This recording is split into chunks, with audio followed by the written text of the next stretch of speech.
You're listening to a Galactic Network podcast. For more, go to gncast.com. We are the ElseNerds.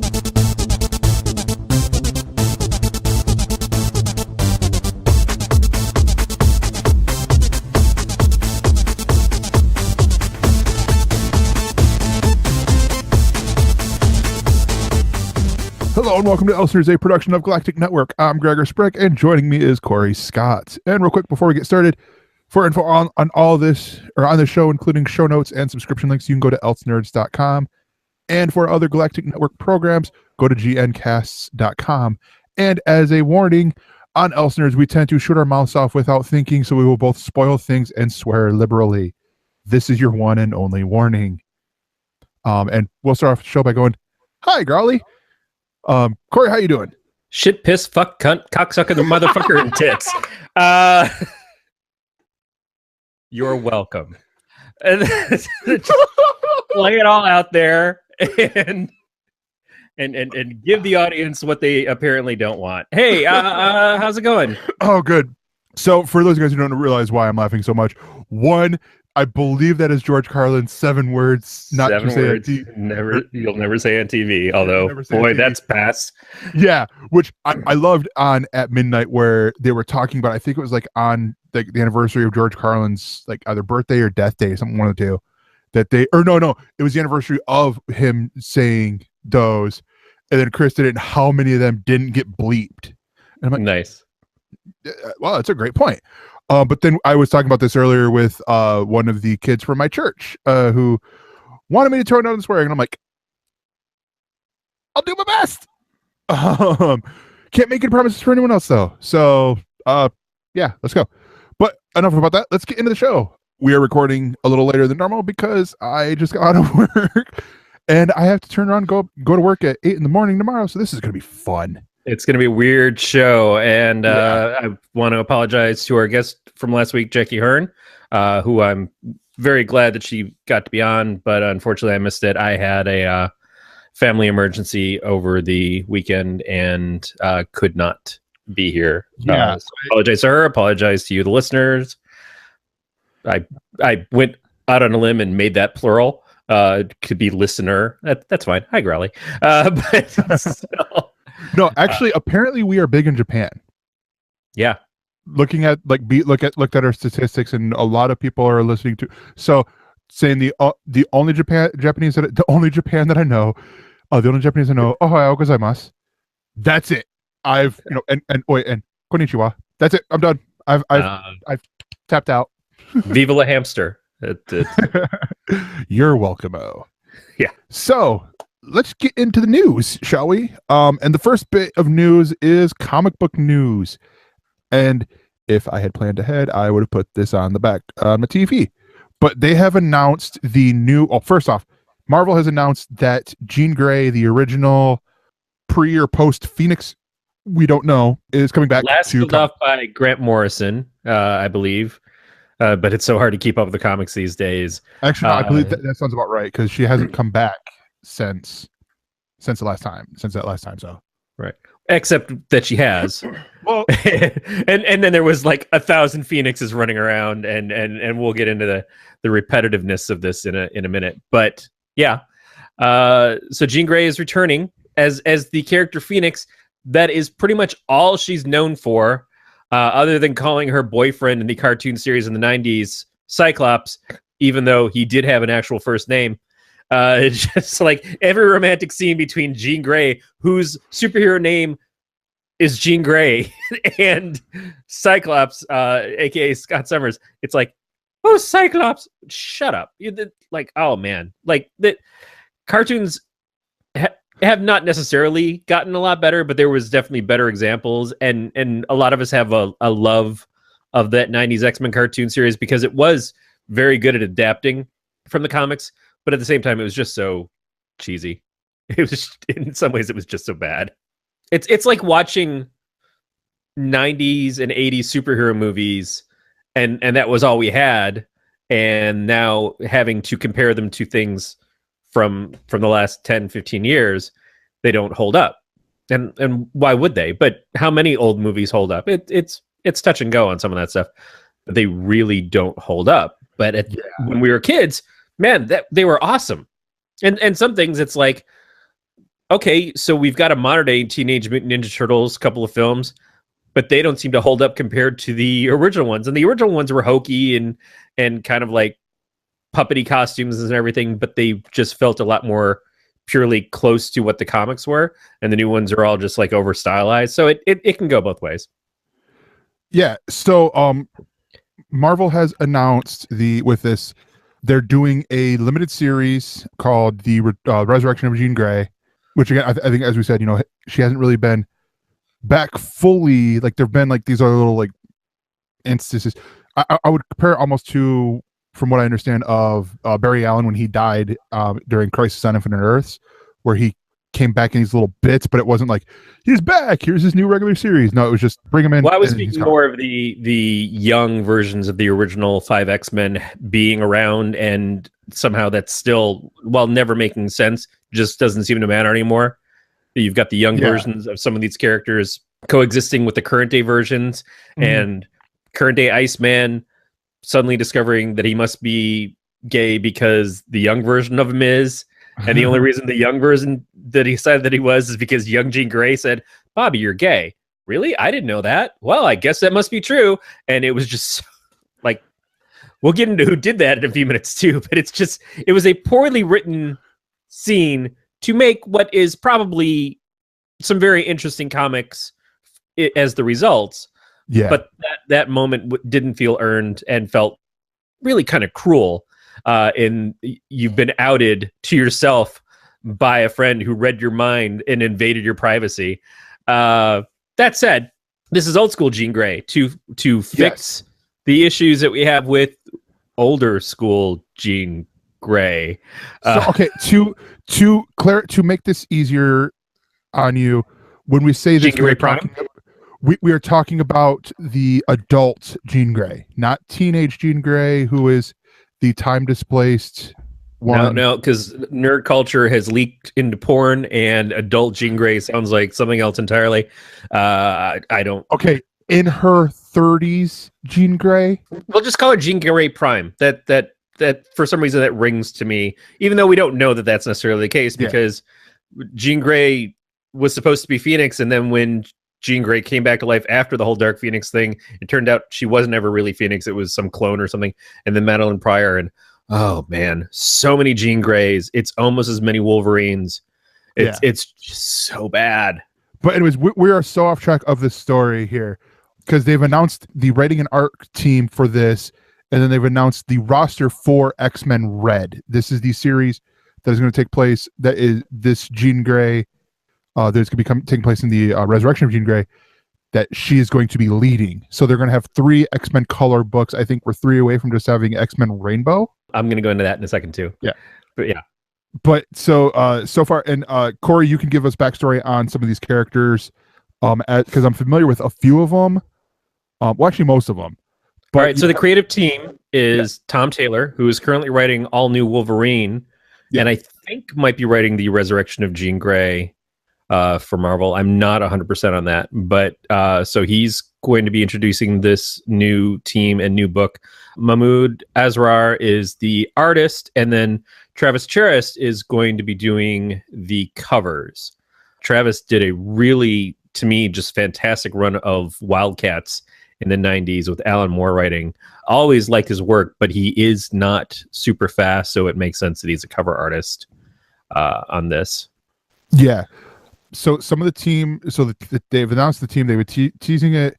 It was weird because in my Feedly thing today, because I didn't have to go into work until 4. So when I checked it at 10, they had the, hey, Marvel's teased this, and then like an hour later, here's the team. I'm like, but usually when you tease something, you're doing it over a couple days, not. Yeah, they did they did the classic thing where they show the cover and they have the first person on the team, Jean, in the middle, show her, and everybody else is blacked out, and then slowly they reveal the other characters throughout the day. But they did them in groups of 2, so they really didn't want to stretch it out too long, and some of them were kind of obvious. You could tell from the outlines of the claws of X-23 / Wolverine / Laura, and the hand of Nightcrawler. Although, again, multiple Nightcrawlers jumping around. So see which one this is. You could tell who some of these characters were. There was some question based off of the hairstyle and the pointed ears of whether it was Namor or Northstar. Yeah. So it turns out to be. So yeah. So there we've got it up. Real quick, because I got from my comic book store the Marvel Value Stamped book that they've been doing with all of the Marvel Legacy issues. But inside they have advertised nice and big the Phoenix Resurrection story, and actually it is written by Matthew Rosenberg with art by Lennon Yu, Carlos Pacheco, Joe Bennett, Ramon Rosanas, and Elizabeth Torque. Okay, well, I recognize more the artist than I do. Yeah. I don't recognize the writer, unfortunately. Gosh, he did something recently, but I can't think of it right now. But anyways, let's get on here the team, because I actually like this team. This is really cool. The Wakandan mutant, which I didn't know he was Wakandan, Jensel. He is in the upper left corner. When you look at this, his with the power to increase his muscle mass for short periods of time. Yeah, he's interesting because he was introduced when Storm was married to Black Panther, and she transferred him over to the Xavier School because his powers are uncontrollable. As he uses his powers more and more, he gets stronger, but it will sort of take over his body, and eventually he won't be able to contain his own strength. So he's covered with tattoos that are made from vibranium to kind of help keep him in place, but he's a danger to himself. It's not dissimilar from Hulk in that hulking out makes Hulk dangerous to himself and others, but in this it's more he uses his powers and he's more likely to die young. And so that I guess kind of works with what the name is of Gentle, because you don't really want to overdo stuff. I guess he also doesn't feel anything. He has no sense of touch at this point because of his powers. He's supposed to be at a power level of Colossus, or potential power level of a Colossus, which is a class 100 in the Marvel Universe measurements. And that's the other thing, is you're going to look at this and you're going to see parallels to other X-Men teams and other X-Men characters and how they play off it. So I'm interested to see what his character is like personality wise to play off of what his power set is. Yeah. The next one, actually, I'm going to do the next two because they're both someone that or characters that Tom Taylor is very familiar with because he is writing their book. The young Wolverine clone Gabby, who is in the middle left, she has a single bone claw in each hand, an insensitivity to pain, and a healing factor. This was when the start of the all-new Wolverine book. She was one of 3 girls who were clones of Laura Kinney, a clone, who is the other one we're going to talk about here, is the all-new Wolverine, with the same powers as Wolverine. The difference being she has 2 claws in her hands and then 1 claw in her foot. Yeah, Laura Kinney, if you aren't familiar with the comics, if you saw the Logan movie, she was what the character was that Logan was protecting in that film, just in a more adult version. And she's only ever really been an adult version in the comics since she was introduced by Chris Yost, and I never remember the other guy's name. I feel so bad. Craig Kyle. In the X-Men cartoon series that they had years ago, they introduced X-23 on that, and then they brought her over to the comics, and then Joe Quesada was using her in NYX, which was New York X-Men, which was kind of like a out of continuity thing that they moved into continuity, and she replaced Wolverine eventually in the role when Logan died. So right off the bat, we've got a clone of Wolverine and then a clone of Wolverine. I have stuff to say about this. We'll get to it. But interesting because Gabby is young and pretty innocent and not as corrupted as I guess her sisters were. And so to see her on the team and Gentle on the team, it seems like it's not a team that's meant for slugfests, or it's going to lead to some emotional turmoil if it results in that, because these are characters that, while they're very capable of getting into blowout fights, probably shouldn't, either due to their ages or their physical ailments and stuff. So Gabby, who she doesn't have a name yet, but she's a code name. She started out she was the one mutant, the one out of her sisters, out of her two other sisters that didn't have a healing factor. Or have, so they were all really careful. Actually, no, none of them had a healing factor, but she couldn't feel, she still can't, she can't feel any pain and all that. And Growly's asking, isn't Gabby one of the X-23 clones or the 23 other clones? No, so it's separate because X-23 was like the 23rd trial or of the cloning process of Wolverine. Actually, wait, I think that's wrong. Anyways, no, she's Gabby was taken out afterwards and made a separate cloning process from Laura as opposed to from Wolverine. You got to think duplicity, Growly. It's more of a, if you've ever seen, oh man, I'm really dating myself, the Michael Keaton movie where he made a bunch of clones and then it just, some of them didn't bake all the way and just got worse and worse. Yeah. It's more like that. As at some point you reach the clone nexus of you're just creating more goo. So the next team member that we're going to talk about is the team leader Jean Grey, returned to life under as of yet unexplained circumstances. Whereabouts of the Phoenix Force currently unknown. We will find out in Phoenix Resurrection. Thank you, Growly. You're right. Multiplicity. Yeah. Namor the Submariner in the upper right corner of the cover with the power of flight and super strength and also being a massive dick. Yeah, assholery is Namor's biggest power set. And man, they have really pushed to make Namor a part of the X-Men for a long time because they a few years ago they said, oh yeah, he's the first mutant and everything. It's like, okay, but we've never really made any kind of ties to him being relation to the real mutants like the X-Men mutants. But they just harder and harder as much as they can. And I guess it makes a certain degree of sense because they can't use him in Fantastic Four, which is where he was introduced as both a foil and a friend and sometimes a fuck buddy for Sue Storm. And we can't use him in Avengers because, man, the Avengers fucking hate him. Fucking hate him. And they're right. Well, to be fair though, I don't think there's a lot of X-Men that like him either. No, but I mean the Avengers actively, like, I do believe Black Panther tried to kill him, and everybody who read the book was like, "Fucking kill this guy." No, wait, no. Okay, he was going to, but had mercy on him and hid him from Wakanda, who wanted to kill him because he flooded Wakanda. Right, but I thought he actually stabbed him with a vibranium blade or something. And you just look on his face. Like I said, I haven't read comics in a while. Yeah. But the stuff that I pick up on is like, okay, that looked like a cool moment. Well, that looked like an earned moment. Okay, I'll put it to you this way. The last time you really saw the Submariner, he was teaming, in air quotes, with Thanos and Thanos's minions. Right. Going to other Earths to destroy them, to prevent the Earth. Basically, this is before Battle World and Secret Wars 2. He was also part of the Squadron Supreme book, where they both killed him at the beginning of the series, and then they brought him back to life at the end of the series. Yeah, because it's Marvel. Yeah.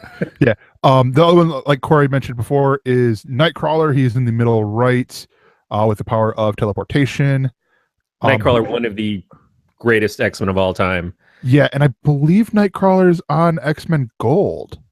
Right, and so expect some shifting in those other teams. Yeah, at some point. And then a brand new character whose origins and powers have not yet been revealed, Trinary. She's in the lower left-hand corner. Yeah, don't know anything about her. She looks a little bit like M from Generation X. The name Trinary reminds me of Binary, which was an old Carol Danvers identity that was created when she was hanging out with the X-Men after she had her powers and memories stolen by Rogue.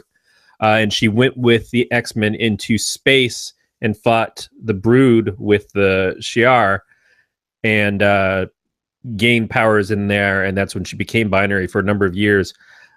I don't know that there's any ties at all to that, but that's immediately what I think of when I look at the name. Yeah. Somebody else mentioned Triathlon, who was a Avenger, I think, in the Kurt Busiek run, if I remember correctly on that. So this is our team, and not knowing Trinary's powers, we've got our teleporter who is very agile and that kind of keep you off your toes thing. We've got 2 Wolverine characters, one of them who is much more Wolverine in attitude than the other. We've got a strong, tough kind of not exactly armored, but invincible sort of dude in Gentle who should not utilize his powers. And we've got Super Dick in Namor, who I'm sure we won't have to worry about him spending a lot of time like, oh, I got to get near water, because it's a silly thing to have to try to concentrate on, especially in a team series. But he'll mostly just be like, who do I want to bang on this team because I'm Namor, and I want to show you my fish stick. It can be an interesting dynamic. It's just, it's hard to look at the team without knowing the background as to why they create this new team and why it's X-Men Red, other than the fact that it's a redhead in charge. I really thought it was just going to be a group of all Jean Grey clones. I thought it was going to be Hope and Rachel Summers and Goblin Queen and Young Jean. And I just like it seemed like, because we had the team of essentially of Wolverines in X-Force a few years ago, where they just got like every badass and put them on the team. Like, you got a blade? Yeah, show up over here. Yeah, we're just going to go kill things all day. Why not? But that brings me back to a personal history I have with the X-Men, but not the real X-Men. But in the 90s, when the cartoon series was coming out, and I think I've probably mentioned this on the show before, I met a good number of friends and got started in writing and stuff on the old Prodigy bulletin board service. And in particular, in the Paper RPGs forums, there was a group that built up around the premiere of the X-Men cartoon series.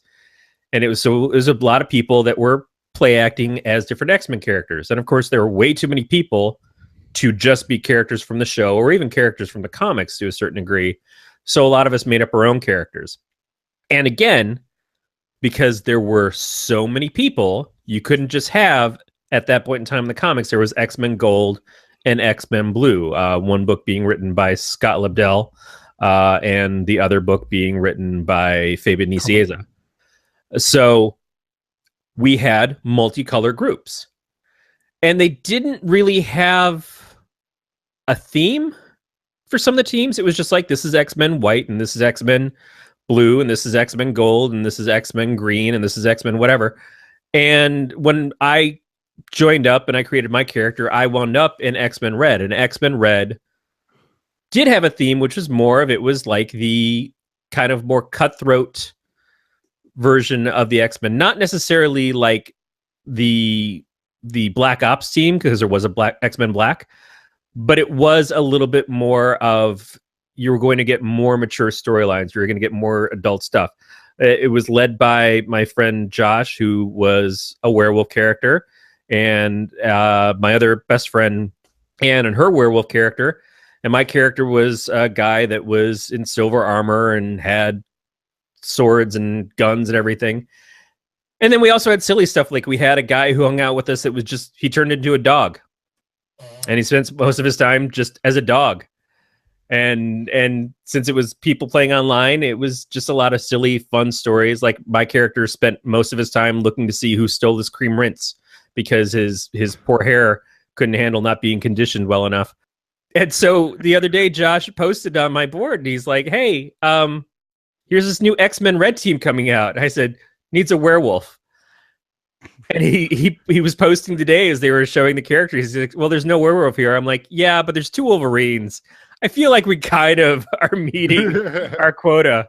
And I can see Gentle as being like maybe my version of my character in some similarities. And the Super Dick version of Namor, I created a character that was essentially like my first asshole character, and everybody who saw me playing the one character who was nice and very knightly and honorific and everything, it was funny, and people thought, oh yeah, Corey's great at writing humor. Then I start writing this other character, and this guy is just pure 100% asshole the entire time. I'm like, who's writing this guy?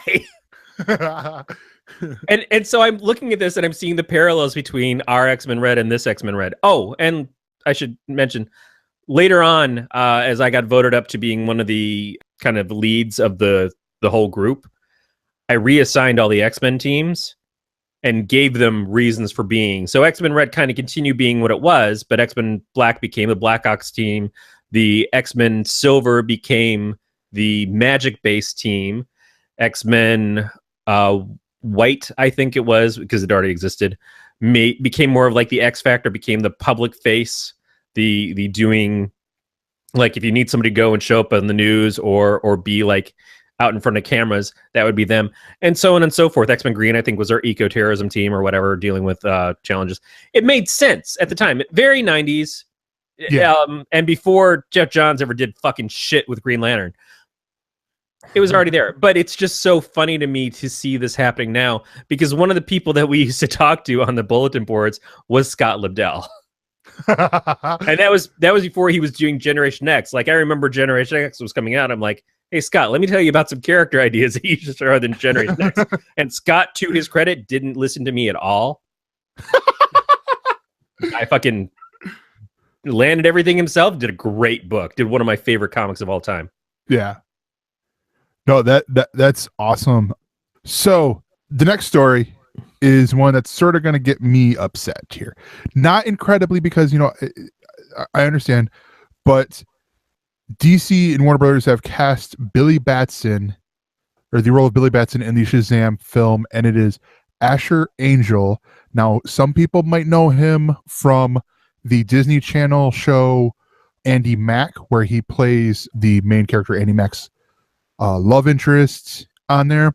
He is going to be opposite Zachary Levi, who I already had some, like, I was a little bit like, you know, I didn't know, like, I love Zachary Levi, don't get me wrong, but I was like, he seems a little too thin to be, you know, the superhero, you know, in the big, you know, muscly physique type. You're used to seeing him be kind of scrawny as Chuck. Yeah. Or like I mentioned a couple weeks ago, when I used to watch him on Less Than Perfect, you know, he was kind of the jerk of the office. I think his name was Kip, but we haven't seen him like all studded up. But it's like seeing John Krasinski from The Office. Is that John Krasinski? Yeah. Seeing him all buff as shit now, and the stuff that he's doing, like, isn't he's doing something for Amazon where he's playing I think the old Harrison Ford role that he used to play in The Hunt for Red October wasn't him, but for Patriot Games. Yeah, I can't think of the name. But anyways, my problem here with them casting Asher Angel, Jack Ryan. Sorry, Jack Ryan. Golly just put it in there too. Isn't that also one of the Tom Cruise franchises that they tried to a new franchise they tried to give him? No, that's but is that Jack Reacher? Yeah, I think so. But Chris Pine did a Jack Ryan movie not too long ago. Yeah. Fucking Ben Affleck did a Jack Ryan movie. So Jack Ryan's been played by several different people. John Krasinski is just as qualified as anybody else. But again, we're used to seeing John Krasinski as Jim from The Office, and he hasn't played that character for a long time, and he's certainly played other stuff. But in our minds, it's still, this is the guy who mooned over Pan for 15 seasons or whatever, and you love Jim, and you really like John Krasinski, and you want to see him get his next role, but it's just like, I don't see him playing such an American badass. But he was someone who was considered for Captain America. Yeah, true. And that's another one. That's another one. Like, I mean, you know, even Chris Evans, he buffed up for Captain America. I mean, he wasn't, you know, like, you know, super duper skinny, but he wasn't. Well, he wasn't Captain America buff, but then I've seen The Losers a number of times. I love that movie. Yeah. And they have him stripped down more than once. That guy is fucking cut. That guy has always been kind of cut. But Even you back look to Another Teen Movie, he was always in good shape. But you're right. There's a level that you hit when you become a Marvel star, and a DC star as well. And I'm sure that Zachary Levi will get into DC superhero on screen shape. Yeah, trust me. It was one of those, like, that part I don't have the problem with. It's more with Asher Angel, because from what I've seen from him, like, I've only seen him on Andy Mack, and I haven't followed or you know, too closely with season 2. I watched season 1, and every time they're talking, and I should preface for people, Andy Mack is created by the guy who created Lizzie McGuire on Disney Channel. So there's some pedigree here behind the show, and it's really good. It's also filmed in Salt Lake City, but I kid you not, and this is where audio listeners, I'm sorry, but there are scenes where he just has the dumbest look, and I'm like, you're supposed to show some emotion here in this scene, and it just seems like you're all there's not a high expectation from those styles of shows. I mean, they're all filmed in such a way that they seem very similar, and they focus on the silly. They're meant for teenagers. No, this is different. This isn't like the Raven's Home or Casey Undercover or Bizarre. You're saying a lot of things that I've never watched, so I don't have a lot of reference. It's separate. It's not the Disney Channel sitcom stuff. It's single camera. It's more drama than anything else. Okay. It's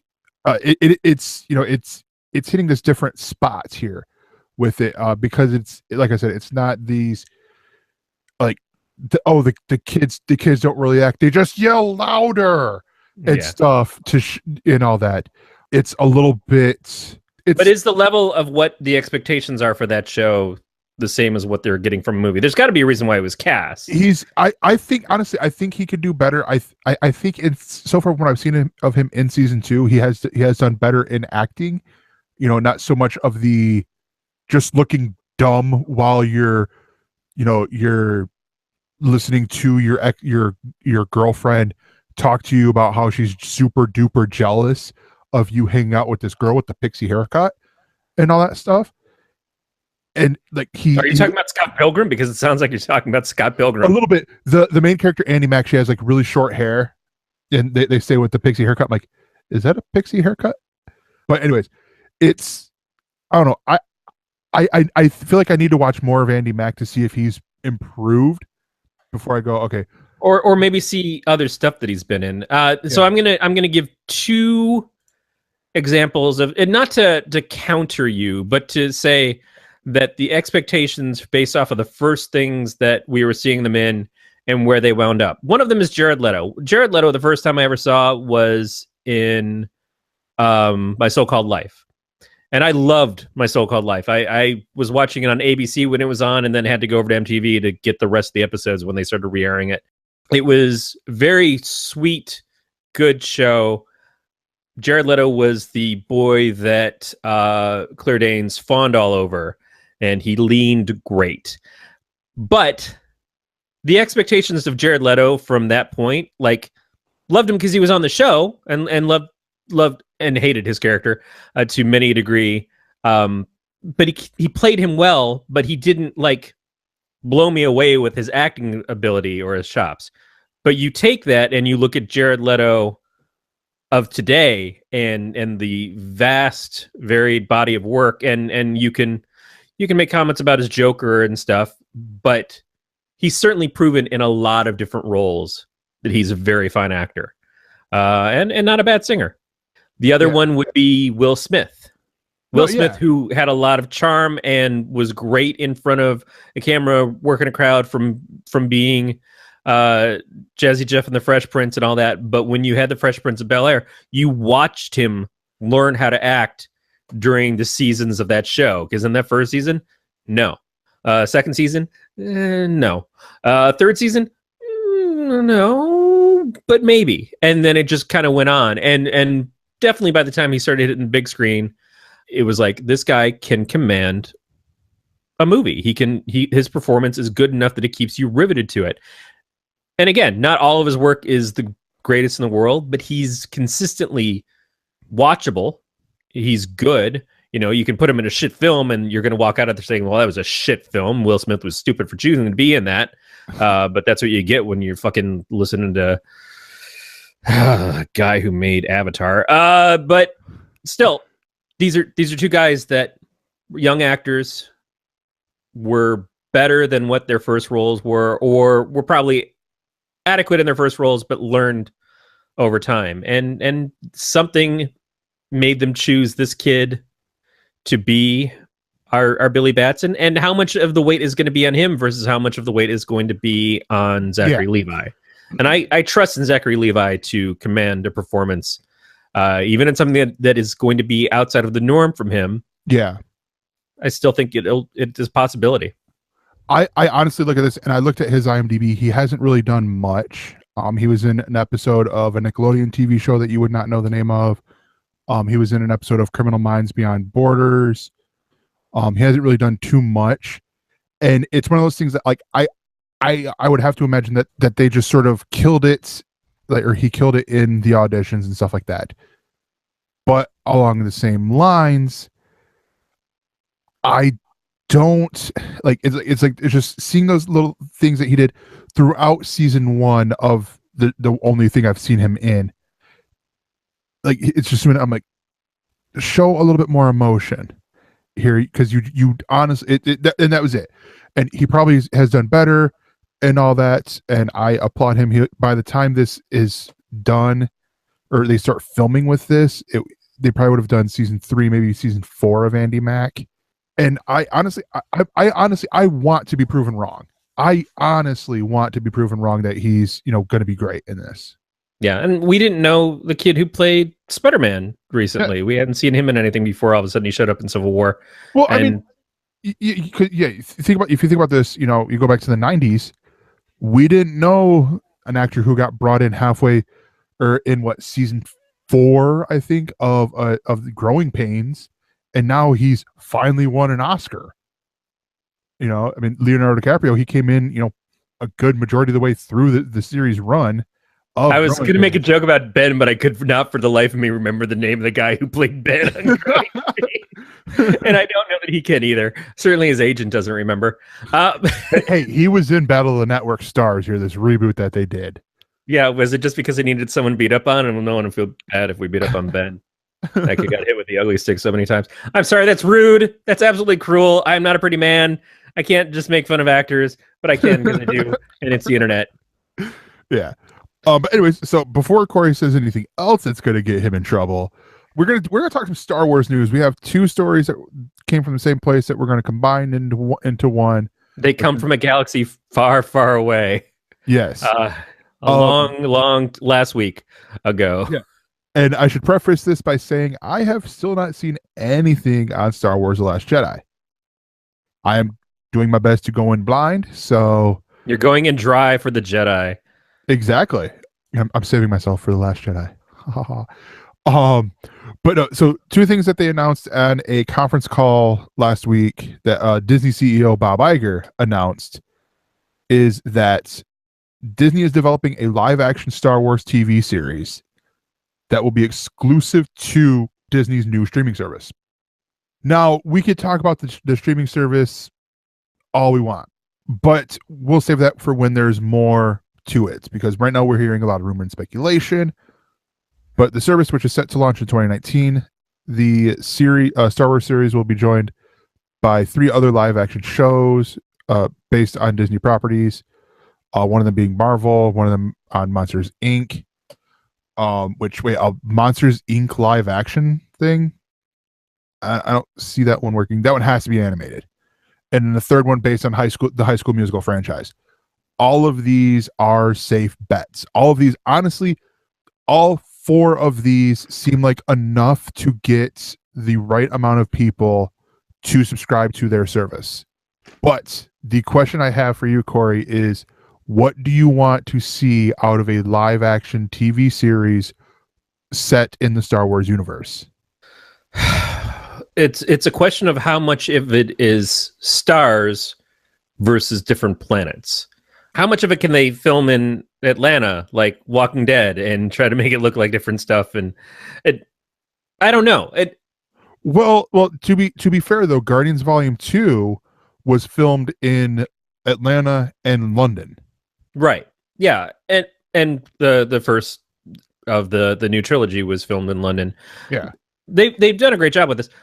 One of the things that I remember as a kid was there was the Star Wars made for TV stuff based around the Ewoks. There was a couple Ewok movies made for TV, and it was very easy to do because they were just all out in the redwoods. They were probably filmed out here. I've never actually checked, but it would make sense since this is where Lucas Arts and everything is, and we just happen to have a lot of those trees. We've waited a long time for a Star Wars live action TV series. It's been talked about since the prequels came out. It was certainly something that we wished for as kids before the prequels, but after the prequels all happened, it was like, oh yeah, they're going to do a Star Wars for TV at some point, and they kept saying it, and then we would get cartoon series here and there, and we got the original Clone Wars by Genndy Tartakovsky, thank you, and then we got the 3D animated Clone Wars by somebody who doesn't have any respect for the stuff that came before him. And we've got the current series, which I hear is quite good. I'm interested to see what they do, but this is more interesting to me than the next series of films, because the next series of films, we kind of heard that after episode 9, there is potential to still continue with the characters like Rey and Finn. It's one of the other things that I've been hearing lately, is that those characters might continue on, but they just won't be episode 10 or whatever. It'll be something else. And maybe that's what this is. I want to get as far away from the Skywalker Kenobi clans as possible. Yeah, I agree with you. Like, honestly, the Skywalker saga would be great to end at 9 movies. Yeah. And if Rey is turned out to be relative to one of those clans, I'm not against that. It's just, and I certainly wouldn't mind seeing more of Daisy as the character and John Boyega as his character. I like these characters. I like these people, these actors who are portraying them, and I like their stories so far. But I keep aching for Star Wars to be more. You know, it just feels very tight for something that is supposed to be space opera that should be huge. And I don't want huge, like, I don't want it to be like Game of Thrones, where there's just so many fucking characters thrown up all over the screen, and you have to keep track of everybody's dumb goddamn names, and like, wait, who's this guy again? Who did he fucking kill or kill and fuck or whatever word they do that on the show? I don't want that. I want coherent, followable storylines, but I want it to be about the greater universe, and not necessarily. I know a couple people, Beat actually said this in the chat when he first posted it, is like, Knights of the Old Republic or get the fuck out. I don't necessarily need that, but I understand the appreciation for that, because that is an exciting time for fans of these stories and their histories. But there's just so much potential. And I wouldn't mind a fucking Farscape style show with Jim Henson's Muppets doing this shit. I mean, that's the Star Wars that I grew up with. You have that cantina. There was just so much potential in that one room. That's what made Star Wars exciting. And yeah, lightsabers are awesome. But you know what's awesome also? Not having lightsabers all the fucking time. Yeah. Here's something I want to throw to you as a possibility. And also this will tie in with their other story. Because there's Rian Johnson, the writer and director of Star Wars: Last Jedi, is set to create a new Star Wars trilogy, an all-new Star Wars trilogy, that they said is going to be separate from the episodic Skywalker saga. He's going to write and direct the first episode, or the first movie in this trilogy, and then oversee the other two. You know, maybe write them or something like that. Could this be the possibility of getting what we were promised with the Dark Tower movie and TV shows and stuff like that, where the TV show that we get ties in with Rian Johnson's movies? Maybe, but that still doesn't feel, that's still too tied together. You know, I want, if you've got a whole fucking, well, I mean tied together, not like okay, we got the same actors, but because with what I'm getting with that, with hearing him, you know, it's going to be something set in the, you know, it's in the Star Wars universe, but it's not focusing in on anyone named Skywalker or no, Kenobi, but I mean, or whatever. but it's still like, I don't want them tied together with each other. Yeah, I don't mind a new trilogy that is its own series of stories that are all tied in together, because that makes sense. They're a trilogy, and I don't mind a TV series that's all tied together because it's a fucking TV series. Unless you do the every season is a new storyline, like American Horror Story or whatever. I don't mind any of that. It's the, oh, well, I get a movie, season of a TV show, movie, season of a TV show. I'm not looking for that giant epic tale. I want a giant epic universe that has a lot of tales. And yes, you can have some crossover. You can have some, like, this character shows up in this thing and Sin City the fuck out of it. That's fine. But I still, like, if you want to do a story about not necessarily Boba Fett, but about the races from Mandalorians, is that right? I don't fucking know anymore. Like, that's how far gone I am from Star Wars in some ways. Mandalorians, thank you. I get it confused with midichlorians. Yeah, and it's all bullshit that didn't work. But if you want to follow the Mandalorian ideas and stuff, or having character that's like that, it's kind of like Firefly. It's the joke that they did on the Cleveland show about Firefly is when you have a ship full of Han Solos, then it makes Han Solo not special. And that's kind of what I want, is I want the specialness. Yeah. I want the inventiveness. I want you bring new characters, you bring new creatures, you bring new designs, you bring new ideas to it. And so it's not a bunch of, like, I don't want 50 hours to tell one story. I want a really great story in 6 hours. I want the BBC season in 10 episodes. Yeah, that tells a whole tale. That's more exciting. One, because I'm old, and there's something to be said for investing yourself and pouring into something and just being a part of it. But that giant level of, like, watching 16 hours to get all of the Lord of the Rings, and now Amazon's going to fuck with that and bring you a prequel series. It's like, I don't need that. I don't need to Wheel of Time myself. I got too little time as it is. And I just want to have a couple hours that I can jump in and enjoy something and jump out. And yes, explore the universe and explore the story and take it to its fullest degree. But it's like the new Blade Runner was almost 3 hours. Did you need it to be? No. And apparently it didn't work out because people didn't watch it. Sometimes you got to be entertaining and cut the wheat from the chaff and just give us a good solid story in a time allowed that makes sense for a human fucking being who has a job, a job. That's me. I got to get up and go to work in the morning. Yeah. I honestly, I don't know what they're gonna do. I like the idea of the setting of the TV show being like if it's, so if you split up the Star Wars universe into quadrants, and we've mainly been in quadrant 1, and Rian Johnson's thing is going to take place in quadrant 4 or something like that, I would be okay if this movie or if the TV shows also took place in quadrant 4.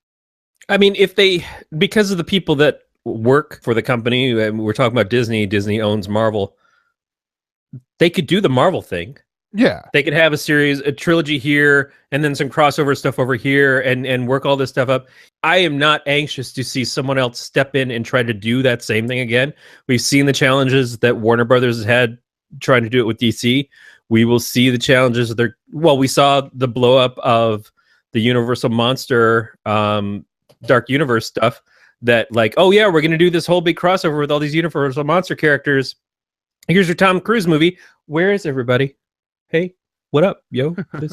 Yeah, it's not Jack Reacher 3. It's a mummy movie. You guys like mummy movies? You came to the last series, right? Oh, those were better? Really? Brendan Fraser? Really? Yeah. By the way, they were far. But yeah, that's the point. Is it's such a huge risk. I like that Disney can take risks, and if anybody can pull it off, it seems they've been the ones or people who worked with them have done it. But it's just like, I get that Star Wars is huge. Yeah, it absolutely is a phenomena that is almost unparalleled, and maybe unparalleled. Maybe what else is as big and beloved as Star Wars is, for the amount of time that it's been in the zeitgeist of the average person. Like, in my lifetime, Star Wars came out and now is at this fucking zenith of, like, everybody's just been going crazy about Star Wars. At least every 10 years or so, there's like this big drive to get more Star Wars and more Star Wars and more Star Wars. And it left the hands of the original creator, and yet it somehow remains bigger than ever. That is a huge thing to have achieved. and definitely if there's something that deserves to be able to just dominate, I guess it's that. And I guess it's Disney, because Disney is dominating these properties now. But I just would love to see some good stories. I like Rogue One a lot because of what it was, not necessarily because of what it did, but because it was a standalone tale that was, yes, a zero issue to the original series. But I enjoyed it because these characters that came into that, I didn't enjoy the parts where they relied on characters that pre-existed, but I enjoyed seeing all these new characters and these new ideas and a new story and a new feeling for the Star Wars universe all at once. That was more exciting to me. And maybe I'll get to a point, and again, it's never always about me. These are just my opinions. I'm sure there are so many people out there who would just want what you said. The 50-hour epic of the TV series and movie trilogy and everything.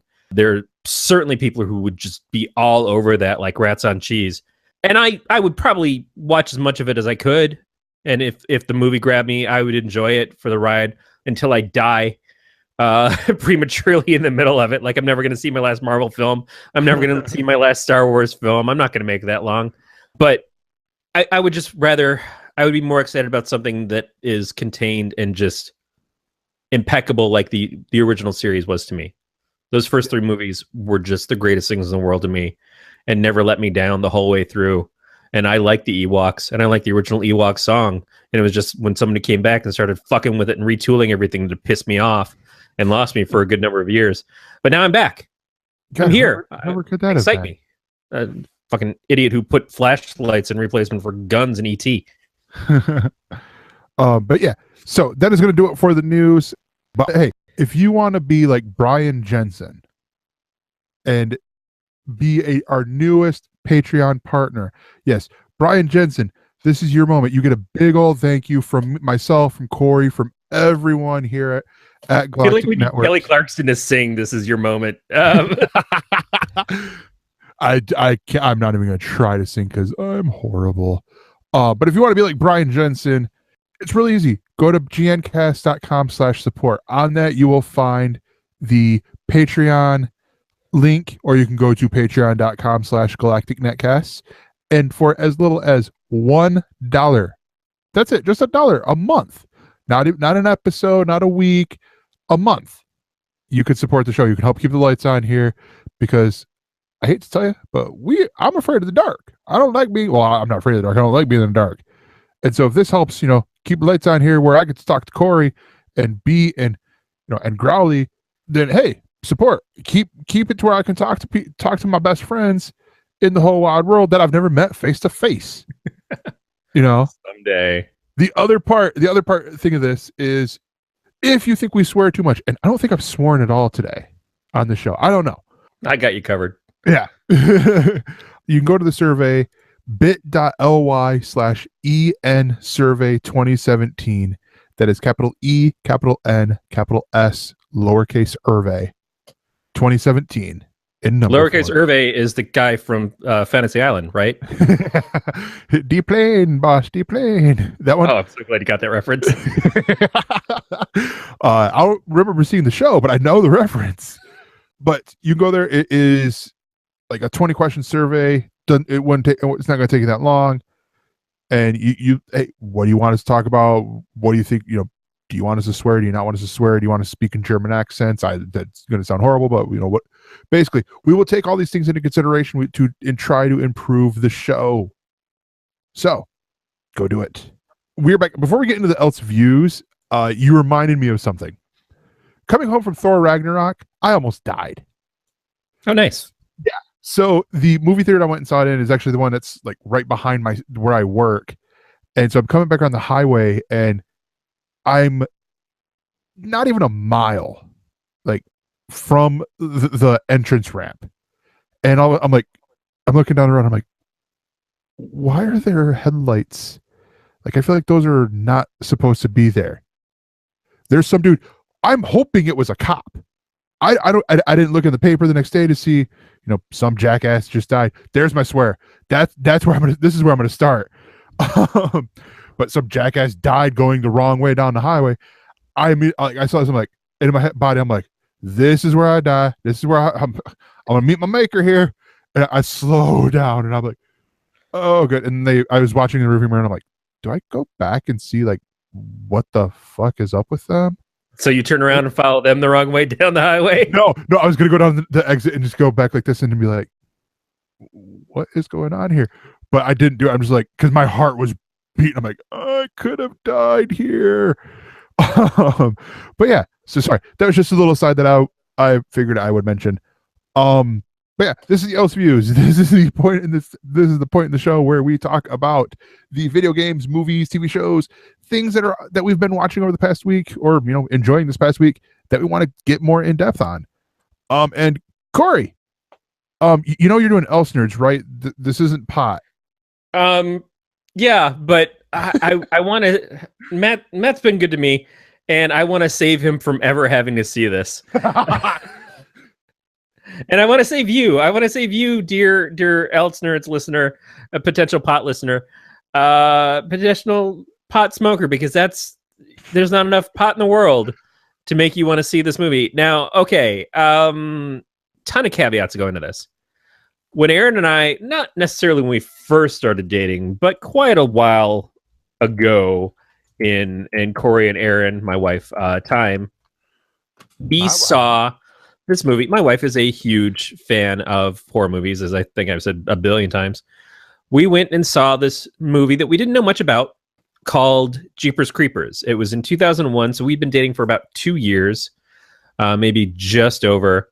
And it was directed by a guy named Victor Salva. Now, I did not know the history of Victor Salva, or at least did not recognize him by name at the time that we saw it. Victor Salva has done some horrific shit and went to jail for his horrific shit, but is still making movies. Got to come back and still direct and stuff. And anybody who has a moral reasoning as to not wanting to support his films, I 100% understand. I support you. I get it. This is a conversation that we've sort of been having on Pot the last 2 weeks, and I want to apologize to Pot listeners for that, because it's not an easy thing to say or talk about, and it certainly is not anything we're going to be able to solve on our wee little podcast, and I should never be in charge of trying to tell people anything that is going to make you feel morally right or wrong. That said, Aaron and I really like Jeepers Creepers. It is a monster horror movie. It starts out seeming like it's more of a slasher. The first one had Gina Phillips and Justin Long, and was enjoyable. It had the premonitions of a character who could see in the future, had the Jeepers Creepers tune playing in the background, which a lot of movies, especially like Insidious, have done now, where it's like, oh, here's a creepy song that we play that makes you feel like it's tied into the rest of the movie now. A little ridiculous in most cases, but in Jeepers Creepers, at that point in time, it was so new, we all kind of accepted it. We've seen the second one a good number of times. Not as strong as the first one to me, but it involves a lot more characters. It involves kids on a school bus and the breakdown of their social sect as they're trying to protect themselves and save their own lives. But you can see kind of in sexism, racism growing in this group that existed already, and how it leads to some of the decisions made in the film. And again, the creeper from the movies was compelling. So, and about a month ago, around the Halloween time, the Jeepers Creepers 3, which had been promised for about 10 years, finally came out. And now it had a lot to follow up on from the first film and then the second film. They followed different characters. They both established histories with the creeper. And there were promises kind of made at the end of the second film of what we were going to next. And we were expecting to see Gina Phillips return in this one as well, as the survivor of the first movie. Ray Wise, who was in the second movie, we were going to see him again too. All these plans and stuff. And this movie was a big letdown.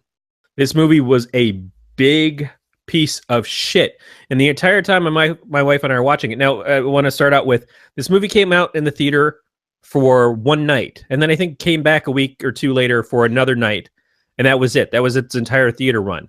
And then they played it during Halloween week on the Sci-Fi Channel. a few times throughout the week. I think it might still be in rotation now, and it's not even as good as sci-fi level movies that you would normally see. Like we were sitting there going, I'd rather watch Sharknado 4. I feel like Sharknado 4 would deliver more to us than what this movie did. It also, in the context of storyline, it takes place in the same week as the first two movies. So it doesn't give a payoff of the things that we were expecting with Gina Phillips's character, Ray Wise's character, which is the creature comes back every 27 years, which is very much like It. I realize now. None of that happened. It was just a dumb story with characters, and it jumped all over the place. People made horrible decisions to just be overrun by the creeper. They brought back the sheriff from the first movie. He had a totally noticeable and horrible dye job the whole time to try to make it seem like this happened the same week in a movie that was filmed 18 years later than the first one, or 16 years later. It was just so disappointing. And it's already a thing of like, morally, should you even be watching this? Should you be supporting this? Like I said, a lot of people wouldn't even bother to watch these things. But a lot of people aren't fans of the first couple movies. It's the same thing as like all these people who have to wrestle with themselves of, can I watch Woody Allen movies now if I believe that Woody Allen has done the things that he's been accused of? Can I watch Roman Polanski movies now when Roman Polanski did some shit and then fled the country to get away with it? And the decisions that actors have to make when they show up in these things and producers have to make when they're deciding to fund them. That's a very murky area that, again, I can't tell you what decision you should make in that. But I respect your decision, whatever it is that you choose. I'm just going to say, if you're on the fence, walk away from the fence. The fence is electrified, and someone's actively peeing on it. So you will get burned watching this fucking movie. It is awful. It is a waste of time, even for free on the Sci-Fi Channel. It's not worth it. It's not worth it. And I'm pissed off that it's not worth it because I really like the first two, and it's not like this one being great was going to justify anything that Salva has done. No, there's no way of justifying him. Yeah. But I just still wanted a good movie. And I hate the fact that on top of the shittiest fucking week that my wife and I were already having, that on top of that, to kind of like get ourselves a little bit out of the funk, we watched this and it did nothing to make us feel any better. And I could say that maybe our mood being as low as it was led to us not enjoying this, but no, it's ultimately bad. There is no fine point. I read some of the reviews on IMDb as we were halfway through the movie. I'm just like, I can't believe that this movie is both so far in and has not gone anywhere. What are you other people saying? Is this ever going to get better? It never, ever gets better. It's like the Jaws 4 of its fucking class. It is just ridiculously shitty. So don't. Yeah. For your sake and others, just don't. So what I will point out with part of what you're talking about the Victor Salva thing, which I will point out, his Wikipedia photo, it looks like his mugshot. It is. I'm pretty sure it's not, but that looks like his mugshot. But the stuff you said about the whole situation with him and with Woody Allen, it's how when the whole thing came out about the allegations came out about Kevin Spacey, I originally wanted to talk about it on the show, in the news and all that stuff, but then getting in with B, I'm like, me and B, we started arguing. It was harsh. And you know what? And that's the thing, as I've said before, when we've talked about the stories that we're going to do, there's stories that I've avoided for the sake of there's nothing that we're going to accomplish talking about it. And I don't mind. I don't shy away from any subject, certainly not personally. And even in the public eye, it's like, one, I'm wrong a lot. I say dumb shit all the fucking time. I fail pretty much 100 times an hour. I'm not proud of things. I'm not infallible. But I know that even if I manage to find some speck of brilliance and had some point of like, oh yes, but what about this? In the grand scheme of things, it's still not going to make anything better for anybody. And I don't like reporting the awful side of Hollywood and the awful side of comics. And there is a lot, and it's all coming to the surface right now. And it's really hard as a person who looks at stories, not just because I want them for the shows, but also because I'm generally interested in this stuff. That's why we do these podcasts, is because this stuff I am fascinated by and want to talk about, because I'm a born and bred geek. But it's just who's the right voice for this? Yeah. And it's probably never going to be me. And I'd love to get in a room with smart people and learn from them and explore my points of view and find out their points of view to maybe improve my points of view. But again, that's to make myself feel better. That's to make myself feel like I'm learning something, and maybe a listener could get something from that. But it's just so hard when you see so many people suffering and so many people going through literal hell from the things that people that we've commonly respected, looked up to, admire their work, and now feel torn of like, can I ever watch this person's movies again? Can I ever listen to this band again? And sometimes those works, they matter to you in a way that outweigh the person. Yeah. That outweigh the artist or the director or the producer or whatever, because your life at that point in time was affected then, and now it's a memory. It's something else that you have to think about how you approach it. But I can definitely understand how some people are just like, no, never again. So this is actually what I was going to get at, because we were talking about me and Beat, we were talking about this. This was the Kevin Spacey part, and the stuff that you were saying about, you know, letting people make their own decision, but you wanted to see this because you liked the story that Jeepers Creepers had done, you know, Jeepers Creepers and Jeepers Creepers 2, and so you're hoping for that payoff with 3. That was sort of the same thing I had with Kevin Spacey. To tie this into my ElseView, I'm a big wrestling fan. One of my favorite wrestlers growing up was Chris Benoit, who, for those of you guys who do not know, he and I'm going to assume that it was because of the CTEs, the concussion thing that they're talking about with football. He and probably steroid usage, but that's besides the point. Of why it happened. But he, at one day, he snapped, or over the course of a weekend, snapped. He killed his wife, killed his son, his, like, I think he was 12-year-old son, like, you know, ridiculously young, and then killed himself. And this was a guy at the top of his career.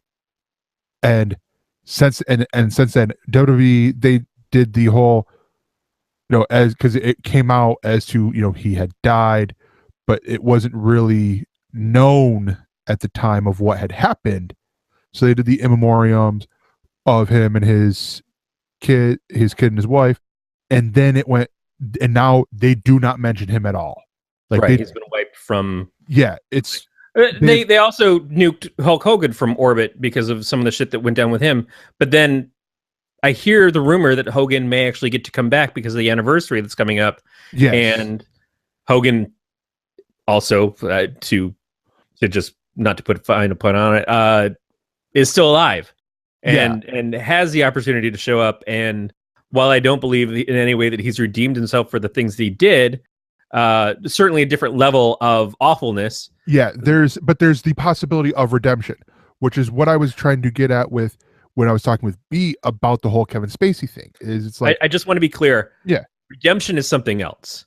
Well, redemption has to come from his personal life and who he is outside of it. But what there is the possibility for is acceptance. And do the fans want a Hogan return? And are we going to be able to bank this or not? And I'm sure if he shows up and people start throwing shit at him and everything, you're not going to see that stuff make it to air, and he will go away very, very quickly. But if he shows up and people are like, oh yeah, it's Hogan, it's like some people are at this point in time still supporting Judge Moore, and it's just very strange to me, the religious aspect of, we can accept this guy doing these awful things because he's our guy. And I fundamentally understand your guy point of view, but oh man, just the sickening pit of my stomach feeling of like, my guy is a fucking dirtbag. Yeah. Yet I'm more afraid of the other person because they are diametrically opposed to me in views, even though this fucking cesspit of a human being would match me better. It's like I would have to come up with in myself, why am I more on the side with someone who is a cesspit of a human being? What does it say about me and my views? But I would probably still think that I'm a good person. But yeah, but what I'm getting at with all this is, I look at, like Chris Benoit, you look at his career, and he had a great career, and it's because of this one thing. Boom, he's like they edited around his matches that he had. He had big monumental matches and all this. And so the point I was sort of trying to get at, but now that I've had time to think about it, is you look at everyone. I mean, everyone with all these things that have been coming out about, all these different celebrities, all producers, actors, that there is this, I will say, redemption. There is this redemption possibility that they could have if they truly, admit, do whatever they got to do, repent, whatever it is, make amends for what happened. Then they can go back and make stuff and all that. But with what I was trying to get with Beat before was, we didn't have, or it was not to, victim blame or anything, but it was like, let's see how this plays out before we go, all right, he's done with everything, we're never hiring him again. Because if it happened to be like, okay, nothing happened or whatever, which I don't know, I wasn't there, I don't think I was alive when this happened, sort of deal, then you've just, my fear is that what happens if people get this wrong, because this is the internet, people jump to conclusions super quick.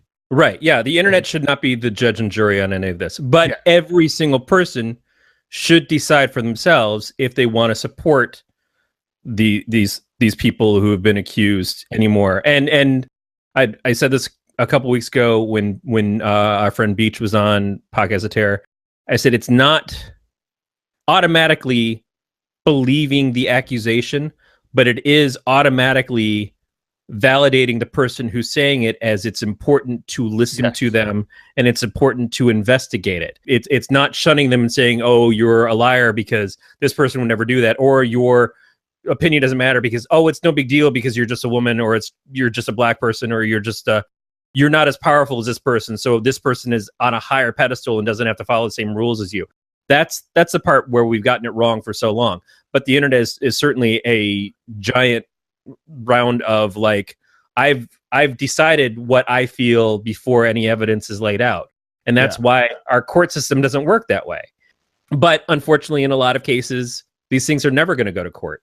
Yeah, because they're past statute of limitations, which is shitty. There shouldn't be a statute of limitations on these things. And this stuff needs to be looked at very, very closely. And we need to change the culture. And I don't like losing favorites. I loved Bill Cosby growing up. I don't like that this is who Bill Cosby is, but I believe that it's who Bill Cosby is. Yeah. As much as I don't want to, I have to, because the evidence is overwhelming. But the first person who made that accusation, it would be very easy to dismiss one person, because not just because it's person against person, opinion versus opinion, or he said, she said, but because I don't want to believe that of this person that I've looked up to for so long. And that's the failing. And that's a personal failing is, well, it's easier for me to believe in the thing that I like as opposed to the thing that I don't like. And that's what we have to learn. And I hope we are collectively learning right now to get past, is just because I wanted to be this way doesn't mean that's how it is. You can't sugarcoat this shit and hide in a corner from it. You have to expose it. You have to open that wound and really get in there to clean out the infection that exists. Yeah. And Growly's hitting the point pretty well here.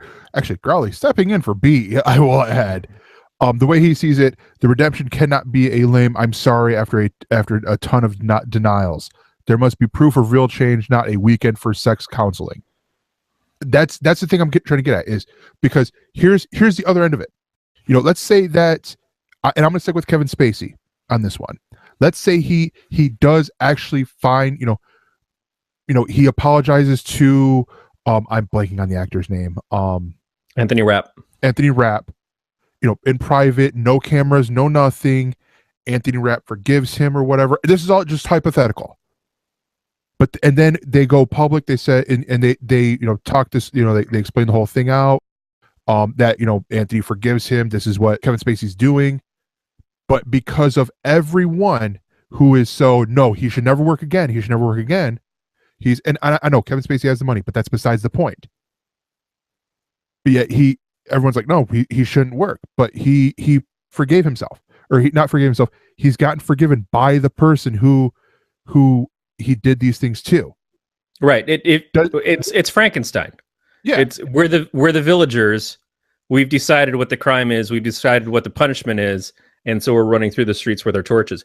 And again, I'm not saying that that's not necessarily the right thing to do in the long or short of it, is that, maybe this is a monster.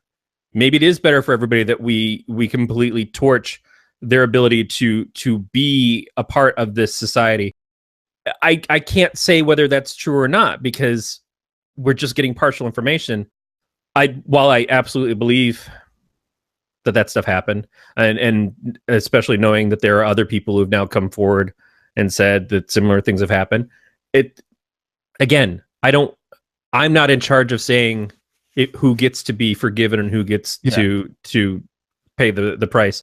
But likewise, there are people who are getting accused that aren't at a level of Kevin Spacey, who are going to lose their livelihoods and may have a hard time coming back from that, and can't just go hide out on a private island somewhere, can't go find refuge in another country where they don't give a shit about our provincial American ideals of age and consent and things.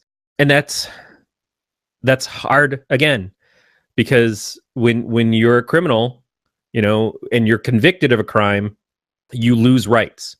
Yeah. You lose protections. And then that's why it's so important to investigate crimes deeply and put 100% effort into it, because so many people do go to jail that don't deserve to be. But in the cases of, like, there was a crime, but no one's going to get prosecuted, so it's the court of public opinion that makes them pay. Is that the right thing? I don't know. I can't say if it is or isn't. I feel sometimes on the side that, yeah, it should be. And then I feel other times that it shouldn't be. It's really hard. It's hard to make up a mind in that, again, without knowing more. But I also know that I'm fallible. I will look at things and I will go in with my pre-existing beliefs and my wants and hopes of, like, please don't be real, please don't be true.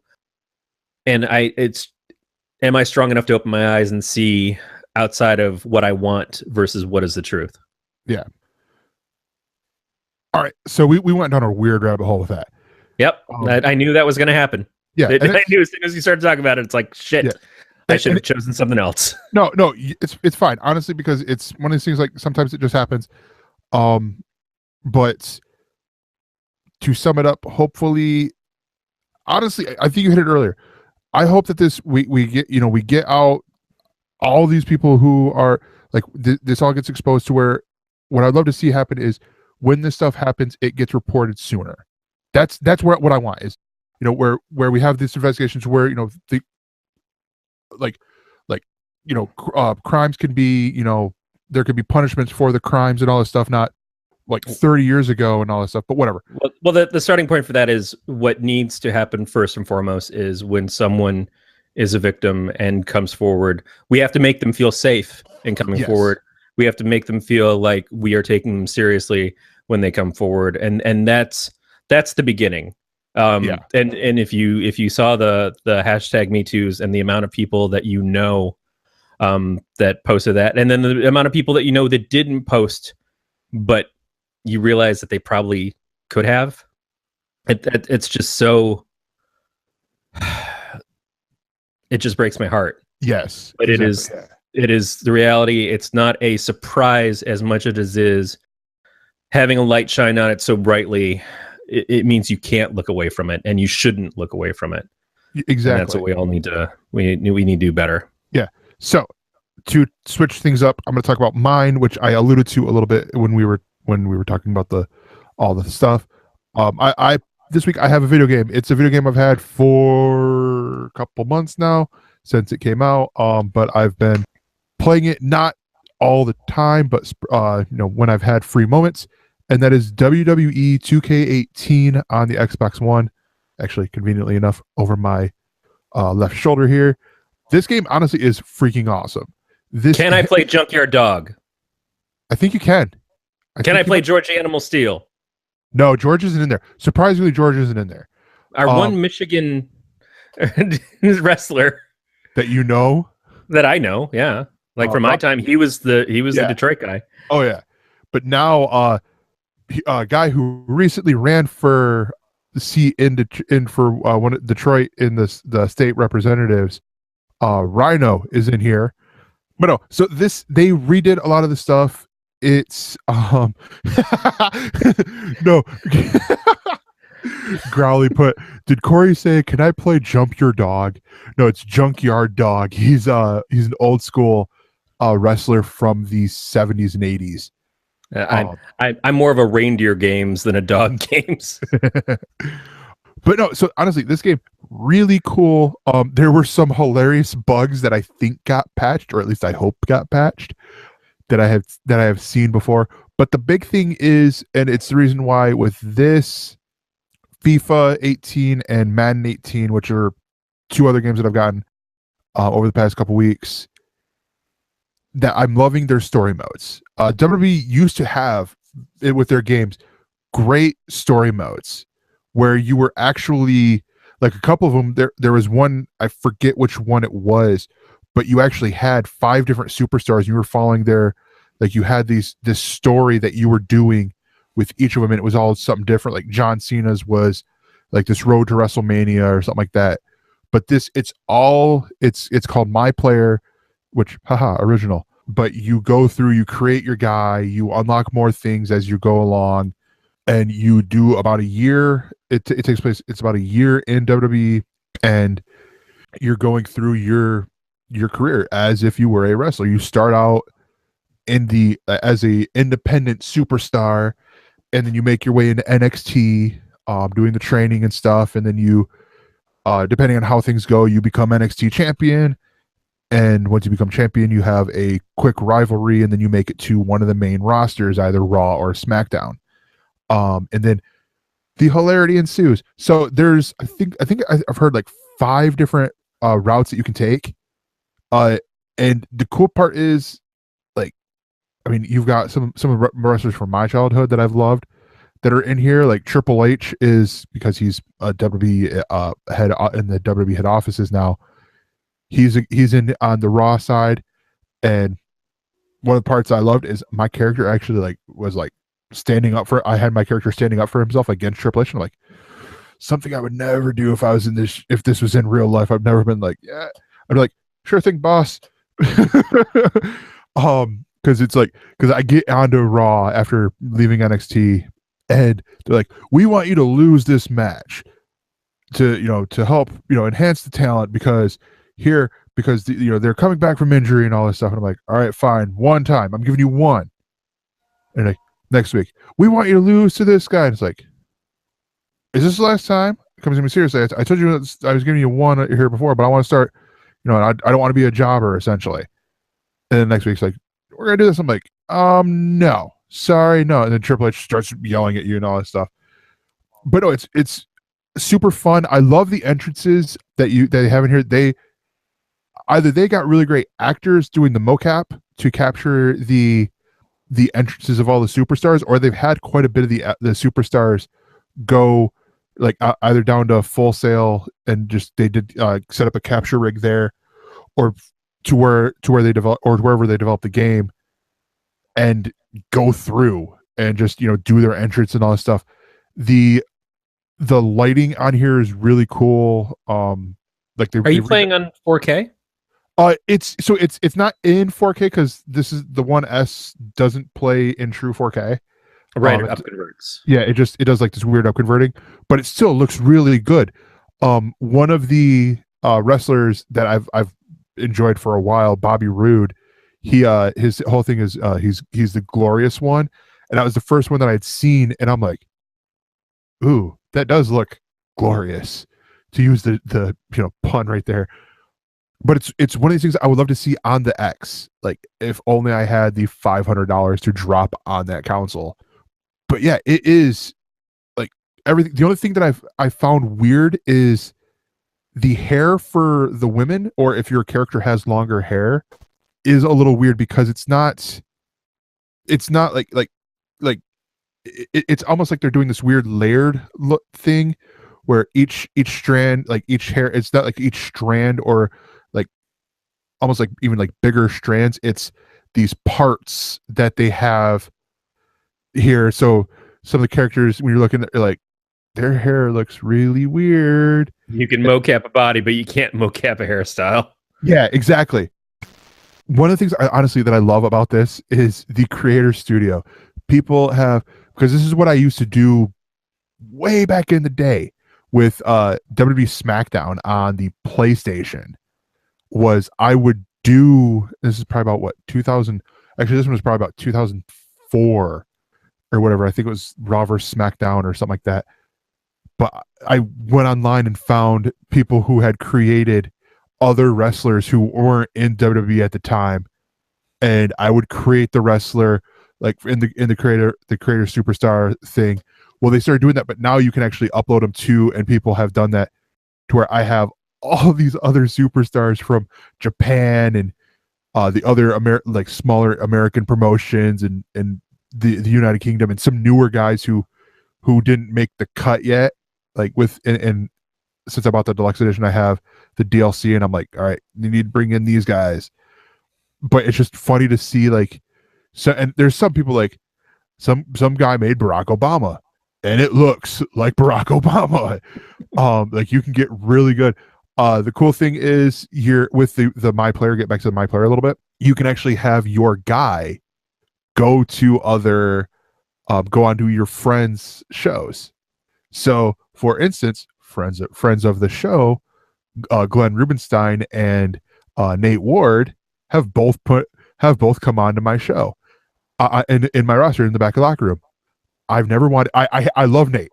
I've never wanted to punch his wrestler more than every time I see him, which is funny because it looks like Nate, but it's like every time I talk, because you could talk to people in the back, and they do these weird random things. He's always a dick. No, it sounds like Nate. And I absolutely love Nate. Nate is one of my favorite people. One of my favorite co-podcasting professional friends. I adore Nate and Brandon, of course. Yeah, I could see a situation where I would punch Nate. Yeah. And then the other one is Glenn's. And oh god, if only we had done this week before, you could actually had brought it up on pot. But on 2K17, the one I played last year, actually a few months ago, so I bought it for cheap. Glenn's was on there. I didn't realize it was his, but there was like a character named Glenergy. I'm like, what? But I thought it was just like a weird random character, like a default character that they made. And then I go to this, and it's using his name in there. It's like Glenergizer is his name. It looks a little bit more like Glenn, but if Glenn was Samoan. Like me, I don't try to make it like me. I name him me. Like his name is Gregor on there, and his Twitter handle is actually my Twitter handle. But I don't make him look like me at all, because I'm like, well, he's gonna be fat, and we already have Kevin Owens on there. We don't need another Kevin Owens. So I do as I say, the ideal version if I were to actually have been a professional wrestler of it, and all that stuff. But yeah, really cool. Well, Glenn is the host, one of the hosts on the WINC podcast, which is a wrestling podcast. And so it may not even been him that made it. Maybe fans that did. It's hard to say. I didn't hear him say anything about it, but still, yeah. That's funny. It would be the ultimate Glenn if when he came walking on, his intro music was Headboard. That's the one thing that I wish they had in here, because right now I'm using another superstar's entrance music, like his whole thing, his music, his movie, all that. 2017, in the 2017 version, they actually had a movie editor, but it was so complicated. Like, I'm like, okay, where's the keyboard attachment, like the full-on like keyboard for computer attachment to do, my Control Z and all this stuff. And they have great songs on here. Like 2017's was, I didn't like it as much, but it had it was all music that was all selected by Sean P. Diddy Combs, or Brother Love Combs. This year's it was all selected by The Rock. So you come in, like one of the songs is oh god, I can't think of the band, but the One Beer, One Shot, One Whiskey. Oh yeah, one bourbon, one shot, and one beer. Yeah. Oh god, I can't think of that guy's name. I don't know why. Kid Rock's on there with Cocky. There's a Kanye West song on there. George Thorogood. Yeah. Kept wanting to say John Fogerty. I'm like, no, it's not John Fogerty.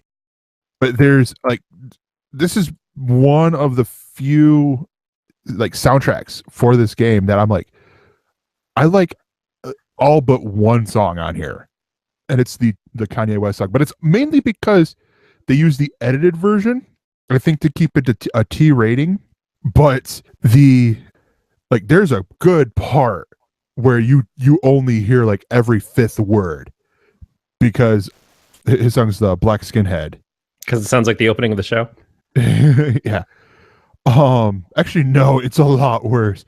But no, like they got Blues Brothers, Soul Man, Boston Smoking, Bruno Mars, Runaway Baby, Disturbed, Down with the Sickness, Eazy-E with Boys in the Hood, George Thorogood and the Destroyers with One Bourbon, One Shot, One Beer, Joe Walsh, Rocky Mountain Way, Kanye West with Black Skinhead, like I said, Kid Rock with You Never Met a White Boy Quite Like Me, Mayday featuring Tech Nine with Last One Standing, and Tech Nine featuring Chris Calico, Serge Tankin, which I think he's from Kasabian, with Straight Out of the Gate.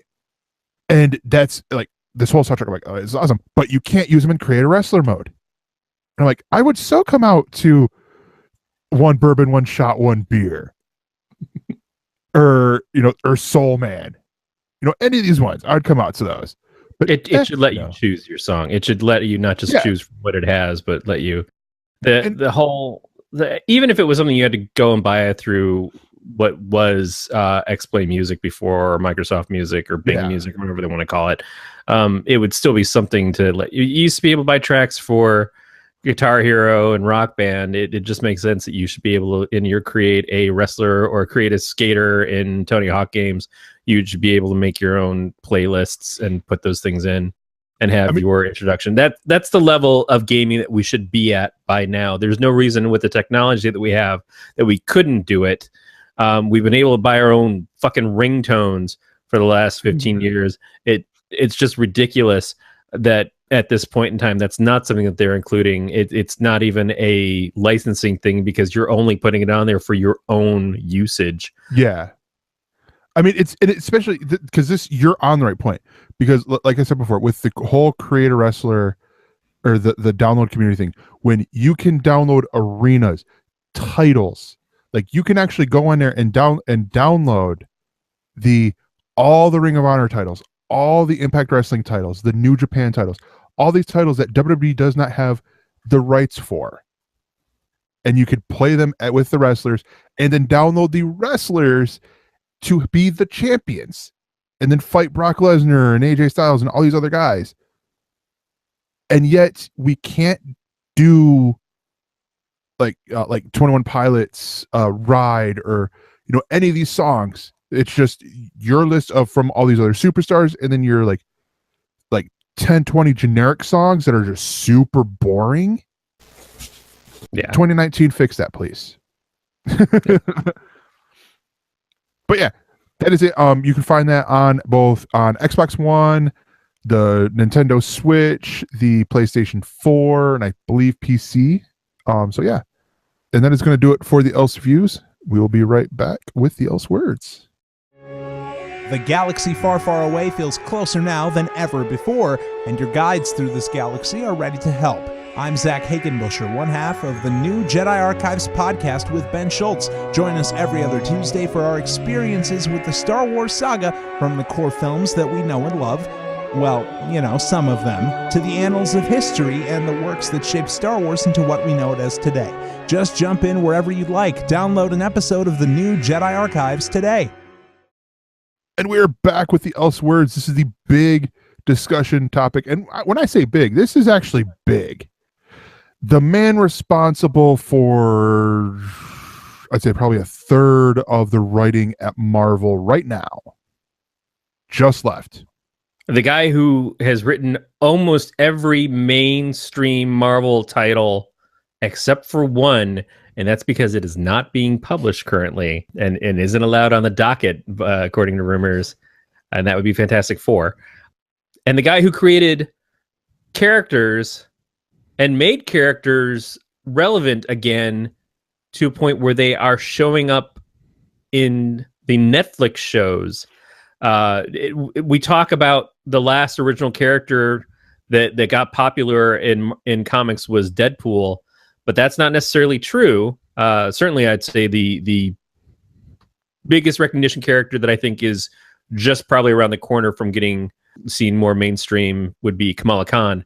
But this guy created a character that has her own show, which is Jessica Jones, and hugely popular based off of the TV series and the second season starting up, and created Miles Morales, who is getting his own movie if it's still going on with Sony, and has shown up in the cartoon series and stuff like that. Brian Michael Bendis. Yeah, Brian Michael Bendis has jumped from Marvel to DC in a multi-year, multifaceted exclusive deal. DC announced this on Twitter on November 7th. Yeah. Now, as you mentioned... November 7th. Yeah, November 7th, sorry. As you mentioned, created Jessica Jones, created Miles Morales, has written just about every book at Marvel. Who's the... Is it Riri Williams, the Ironheart? Riri Williams, Ironheart. He created her. Yeah, he's just went over to DC. Helped establish the current run of Luke Cage to the point of making Luke Cage, kind of reintroduce Luke Cage in a way in the first Jessica Jones series, Alias. Not in a nice way at first, but then brought the character in and was such a big proponent of Luke Cage that he brought him into the Avengers, his Avengers run, when he did New Avengers, and brought prominence to Iron Fist. So a lot of the stuff, his Daredevil run was a big reason why the Daredevil show, I think, happened. You look at all the Netflix shows, Brian's hand has been in all of those characters, except probably Punisher, but he certainly used them in places. And that's just his Marvel work. You know, he did his own stuff in his books before. I don't remember if he was part of Caliber, but with Goldfish and I think Jinx and some of the other stuff. His book Powers with Michael Oeming. Yeah, it was at Icon eventually, but it wasn't at first. His stuff at Image, where he was writing Sam and Twitch for Todd McFarlane, the Spawn characters, led him to Marvel. And then at Marvel, he basically jump-started the entire Ultimate Universe with his Ultimate Spider-Man title. And everything that happened after that came out of him and Mark Miller for the longest time, until other people came in and, well, I mean, Jeff Loeb just fucking shit the bed on it. But still, Bendis's Ultimate Spider-Man and then Ultimate Miles Morales characters really were the most consistent title of that entire line, and was the only thing worth saving from it, I guess, except for maybe this other Thor or his hammer or something. I don't know.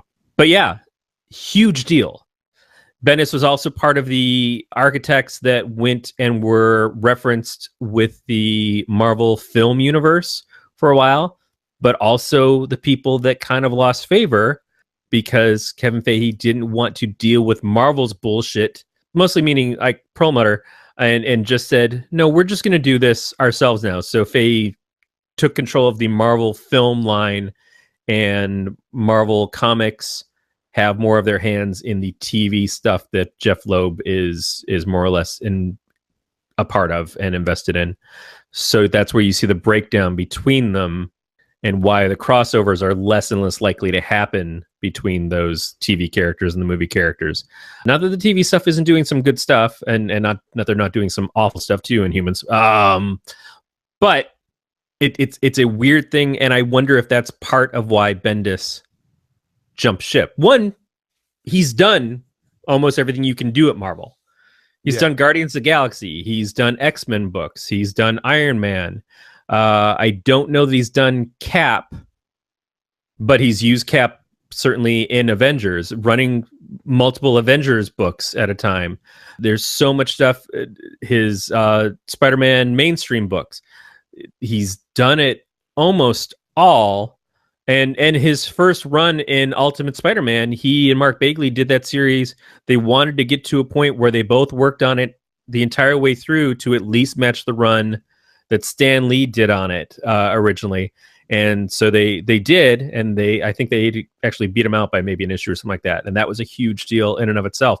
But he's been the Marvel guy for so long. He was definitely one of the, if not the top creator at Marvel, certainly the top writer at Marvel for consecutive number of years.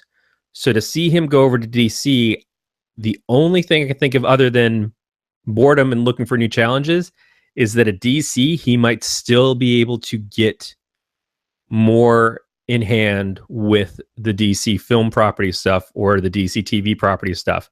And that is, I think, a big deal to him. Not just because it's lucrative, but because it is the next level for him as a writer. And being in a Marvel contract and not being able to be a part of those Marvel films because you're seen as just a comics writer and we don't want to deal with the comics people at this point, that's a pretty big slap in the face of somebody like Bennett. So Yeah. going to DC and saying, hey, I'm going to do something with, say, the Kate Spencer Manhunter, or I'm going to do something with Nort from the Green Lantern Corps and Justice League Europe, or whatever. But making something big and making a splash, and his name on a property, no matter what it is going to be a big thing at first, no matter what it is. But then he is likely to take something and make some gold out of it. And you can say what you want about Bendis' writing style and how he works in some books, but on other books, especially team books, all his characters start to sound alike. But he's been a hugely successful and a hugely influential writer. He's the reason why I first got scripting software. I think he was the reason why I first learned about Scrivener as a writing software, and taking the stuff from Scrivener and then loading it up into the script writing software to clean it up. But he came in with a different writing style than what other people were doing. He wrote more like TV scripts and movie scripts than the Marvel style, which was plot, let the people draw the pages, and then come back and dialogue over it. He didn't do that. He wrote full script.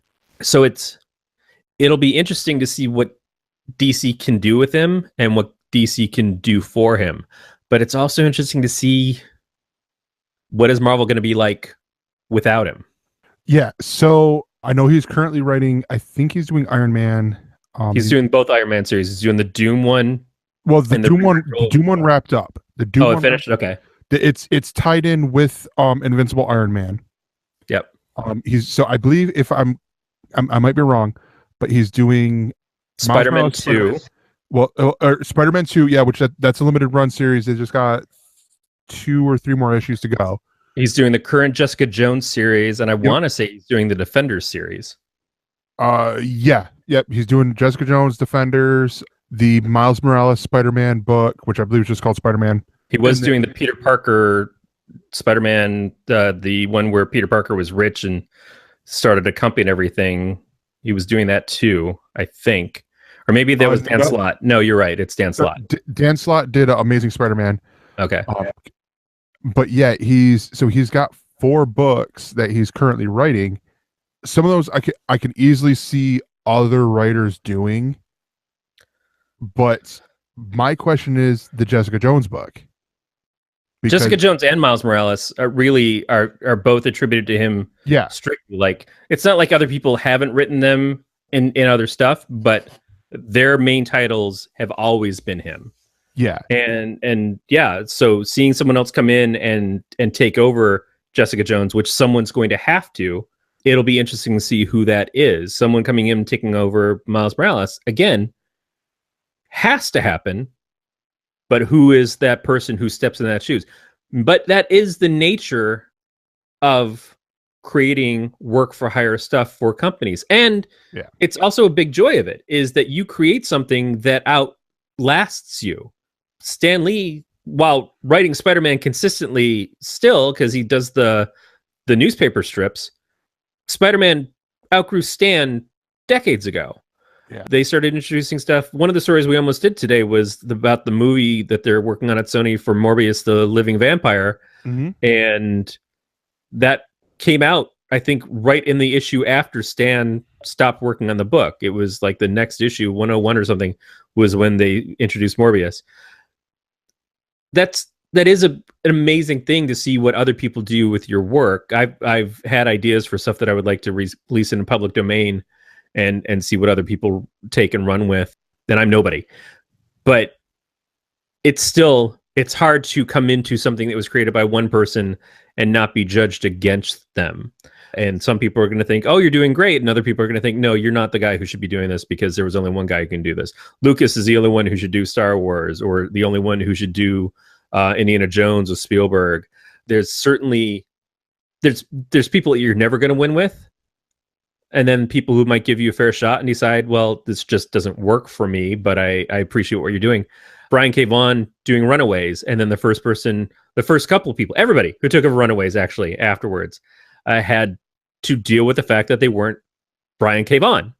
Yeah. You know, that's the joy of creator-owned stuff versus work-for-hire stuff. Do you have like choices of who you'd see doing those two books? Gosh, that's tricky. I would honestly, part of me, for Jessica Jones, I would probably say Charles Soule, just because he's, it's sort of sticking with the whole, like, he's done She-Hulk, he's doing Daredevil right now. Like, I could see him doing that. But here's the other interesting part that we didn't hit on. I believe both of these, Miles Morales and I know Jessica Jones, the artists have that for their, you could say the same thing for the artists. Sarah Pichelli has been the primary artist for Miles Morales. Yeah. With his solo title. And Michael Gaydos over on the Jessica Jones side has been, he is one of the creators of Jessica Jones. Yeah. And all that. Alex Malik is another one who's done a lot with Bendis that you would think all three potentially could go with him if he wants to take his style across with him. And certainly there's nothing wrong with trying to find a reward system for the artists that you've worked with and have relationships with. Hey, I really like working with this guy. I think we could do some amazing work together on this character over here. Why don't you offer them a contract and bring them over? But it is also the opportunity to reinvent yourself of like, hey, I'm going over to DC. You should come over to DC. Yeah, but if I come over to DC, I don't necessarily want to do the same style of book we're doing over here. I would like to do this completely different character. Well, we'll get your foot in the door, and then we'll give you other opportunities as they come up. But I know DC is like, yeah, we'd really like you to do something that's like Jessica Jones because that was the big hit for you. Or I'd really want you to do something like Miles Morales. But our takes, our characters, or new invention characters. Yeah, As far as who writing Jessica Jones, thinking about the style, it's a noirish thriller. I would really love to see a woman writing her. Mm-hmm. And going, and again, limited knowledge of who's working at Marvel right now, limited knowledge because I'm not reading the Marvel comics much right now, but knowing what she's doing on Punisher, I think it'd be really cool to see Becky Cloonan. Yes. So, oh God, yes, I would love that. Yeah, I think she could do some awesome stuff. And man, if she did covers or something for it, because I know she's not drawing full time right now, but she is a fantastic artist. I could see her really making some great stuff happen with Jessica Jones. Miles Morales is a little bit trickier because I what I like about Miles is that he is straight up Spider-Man. I mean, he's not Peter Parker, but he is Spider-Man, and I'd like to see someone do something really fun and just straight superhero comics with him.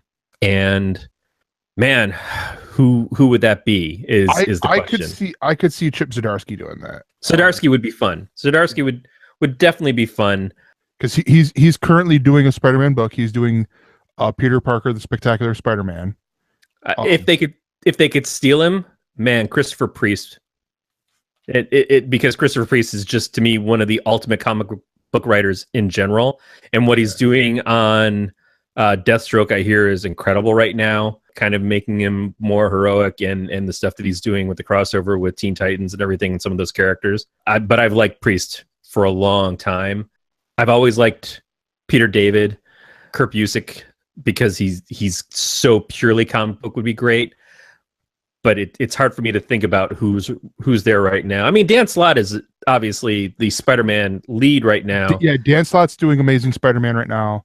And what he could do with Miles could be really good. Yeah. But I just worry that it might feel like a rehash because he's been so Peter Parker for so long, and Miles is likely to share a lot of characters and stories that it just might be the same things over again. Yeah, the other one I would actually throw out there too. I think you said Peter David. He's doing Ben Reilly, Scarlet Spider. Yeah, right now with Marvel. But the other one that she's joining this book, at least because I got the previews issues coming out for January. But she's doing Amazing Spider-Man: Renew Your Vows. So this is alternate universe with or Peter and MJ are still married and they still have a kid. And they have Annie, their kid, who is now, I believe in this the issue that came out this month, she's aged 8 years, like they've time jump 8 years into the future. But Jodie Hauser, I could see she's currently doing over at DC Mother Panic. Oh yeah. And that's, I don't know, there's honestly a lot of people that I could see.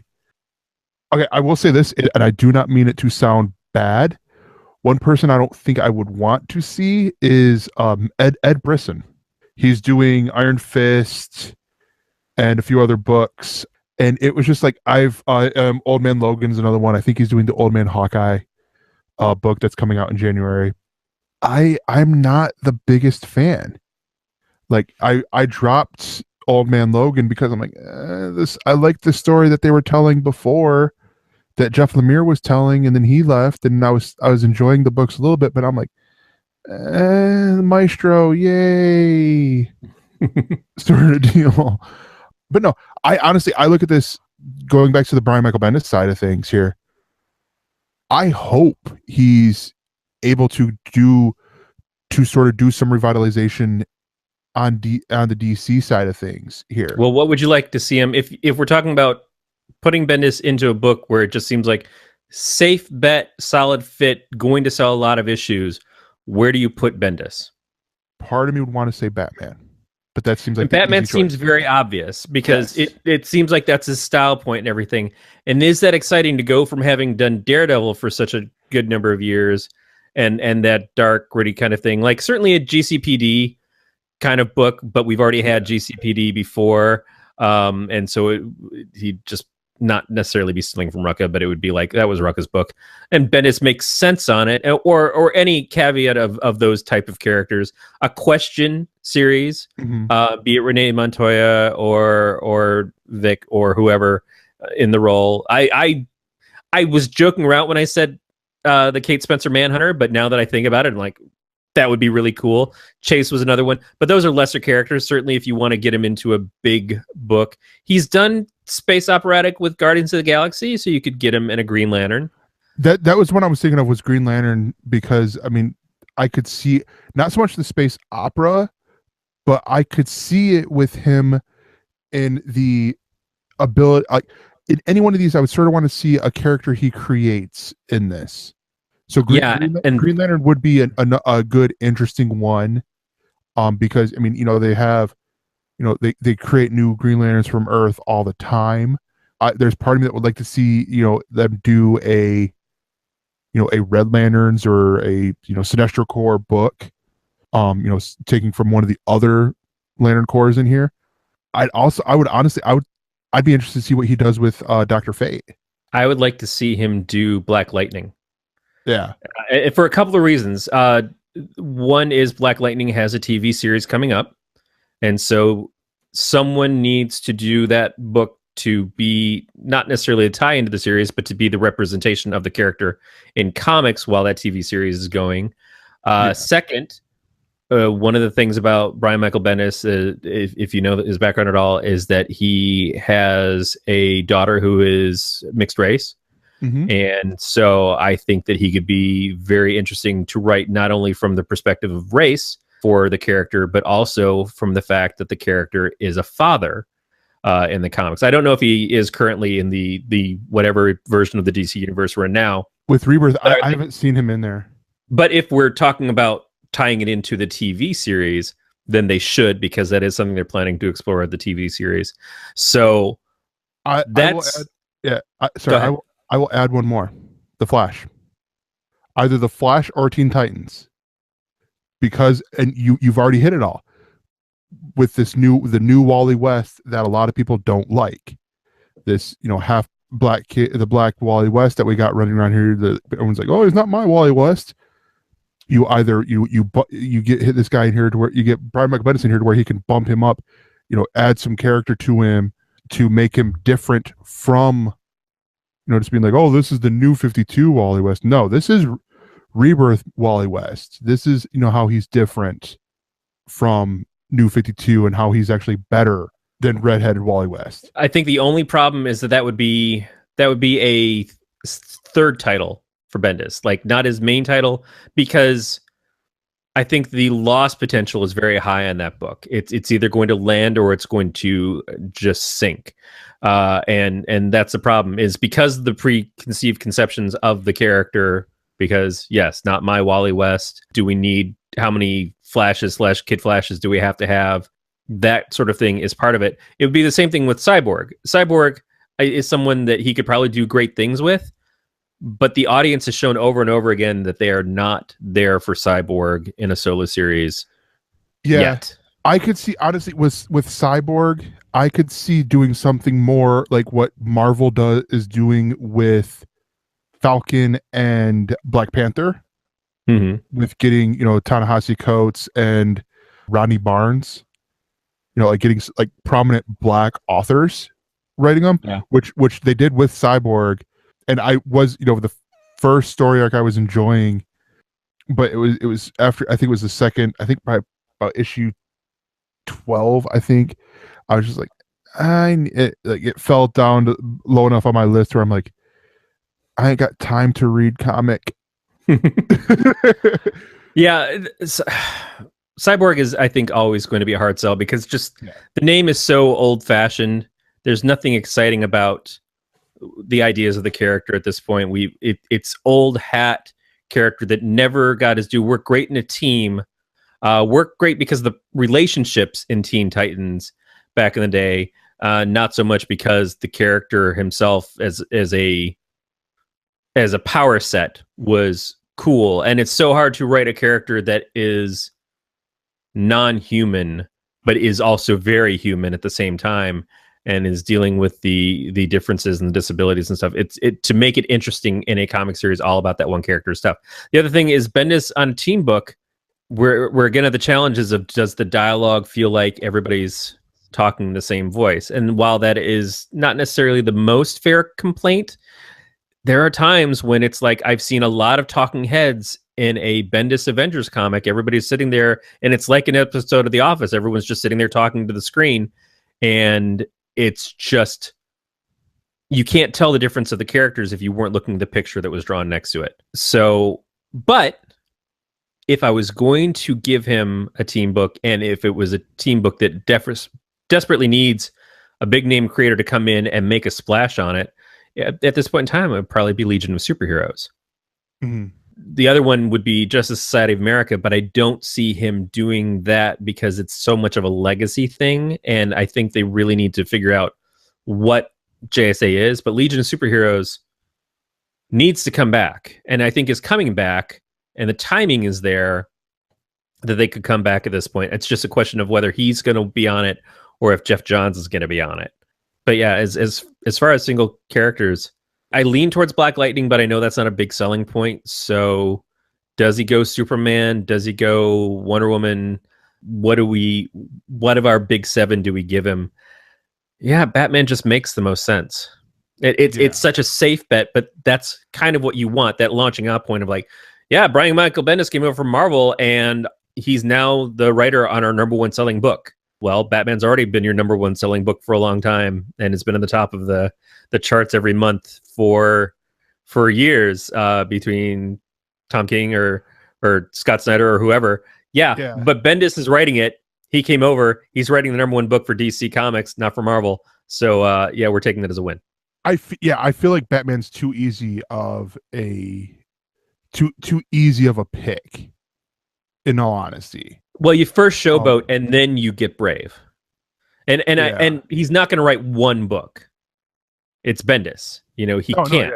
He'll launch 100 projects at Vertigo that will never come out. You'll get 2 issues and then they'll disappear off the racks, like all his Icon stuff.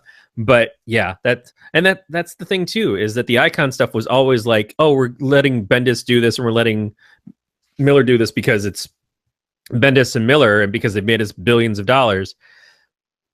But the Icon stuff was never a big driver. Vertigo is still looking for that sense of like, what are we now compared to what we were in the 90s? And while Gerard Way is doing stuff with his own imprint, maybe Bendis gets an imprint. Maybe he gets something like that. And it's easily possible. And especially if he brings artist talents over, yeah, that's not only possible, it's likely, because of the level that we're talking about here. But maybe he just wants to play with the DC stuff. Maybe he does one of a third Justice League book, and he picks and chooses the characters that he wants to put onto it, and it's like the Secret Avengers of the DC universe. Who knows? That could be exciting. Or he goes full scale, like Lex Luthor's a good guy who walks a fine line, and we're going to use my bald head as the model for the character in the books. The only other thing that I want to say in relation to this is not exactly about this, but it is an announcement that I saw today, and it is Marvel is not themselves ignoring getting talent, bringing in new talent. So I'm only really bringing this up because he's a friend. He's someone that I've liked for a long time. Ron Richards was hired by Marvel, got announced today. Yeah, I know you look surprised. You didn't see it. I posted it in the Slack.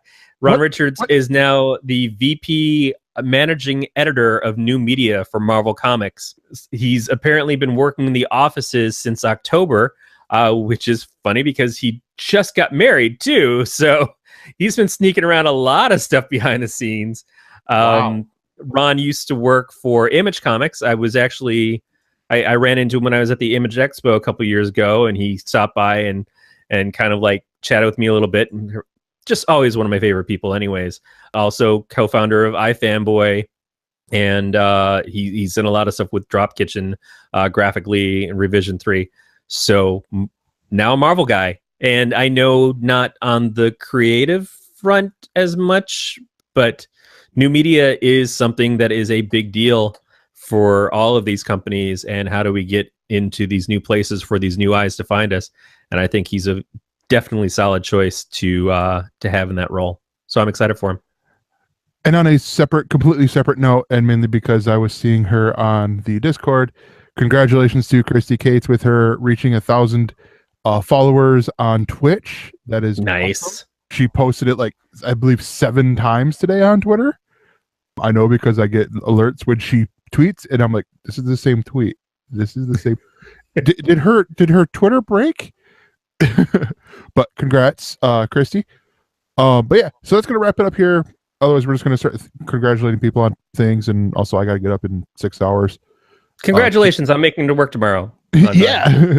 But wrapping things up here, you can contact us by leaving us a voicemail at 805-328-3966, or you can email us mail@elsenerds.com. I read all of that. All of our subscription options and links can be found over at gncast.com/subscribe. And if you go on all the social network stuff and you search for Galactic Netcasts, You will find our Facebook, Twitter. I think that's it. I don't know if we have Instagram or not. Mastodon.social. Yes, Mastodon.social and all the social networking stuffs. You can also find that's where you can find the show page. And, we're at Twitter on Twitter at ElseNerds, or Amphora ElseNerds if you watch or listen to No Such Thing as a Fish. You can follow our producers at Beatmaster80 at Mr_Fusion. I can be found at or actually, hold on, before I get to me, Sean Burns can be found over at SBurnsPA. All of those on Twitter. I can be found at that Gregor. Corey, where can people find you? You know what? I'm going to forgo finding me right now, just because I've been a slacker on the Donuts Comics. You should go to donutscomics.com anyway, see all the stuff that's been sitting there for a long time, and it is far too much stuff for you to get through in 1 week for me to start posting comics again. But still, what I'm going to ask of you, our listener, is we've asked for reviews on iTunes before. I am so anti iTunes / Apple Podcasts, whatever it is, because I'm not in the Apple ecosystem, and because iTunes is a bane of any computer that's been put onto. Yes. There is a new beta site that is trying to do something which I think is a long time coming, which is taking control of podcast rating systems out of the hands of an iTunes, out of the hands of a Google Play, and putting it into the hands of everybody. A unified place where it doesn't matter if you're an Android ecosystem, if you're a Apple ecosystem, if you're someone who listens and streams and stuff through YouTube or whatever, you can go to one place and rate everything, and that is podchaser.com. I'm not affiliated with these people. I do not know these people. I think I remember them posting in some podcast Facebook groups and stuff before, when they were first launching this. I'm just excited to see the opportunity for people to be able to rate in something that isn't tied to someone's ecosystem, especially someone who, frankly, I'm afraid I don't believe that Apple cares about podcasts enough to be in charge of this is where you have to go to rate, even if you are listening through Stitcher or whatever. So podchaser.com, you can look us up. You can look Podcast of Terror, any of the Galactic Network shows, and any of your other favorite podcasts. I've been looking at other ones that I listen to, and I want to go through and try to give them all ratings as well, because yeah, it started off great. You could be the very first rating for a podcast that is your favorite show that no one else has found it on here yet, and be that thing that launches other eyes onto them, and they would appreciate it from you. And as a person who likes podcasts, I would appreciate it, even if it's not my show. Just go check it out. There you go. The final thing to be said before we say goodnight is this has been a Don't Tell Glenn production. We will see you next week. Or else I'll put iTunes on your damn computer. And it comes with a free U2 album.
For more on this Galactic Network podcast, go to gncast.com. That's GNCASTS.com.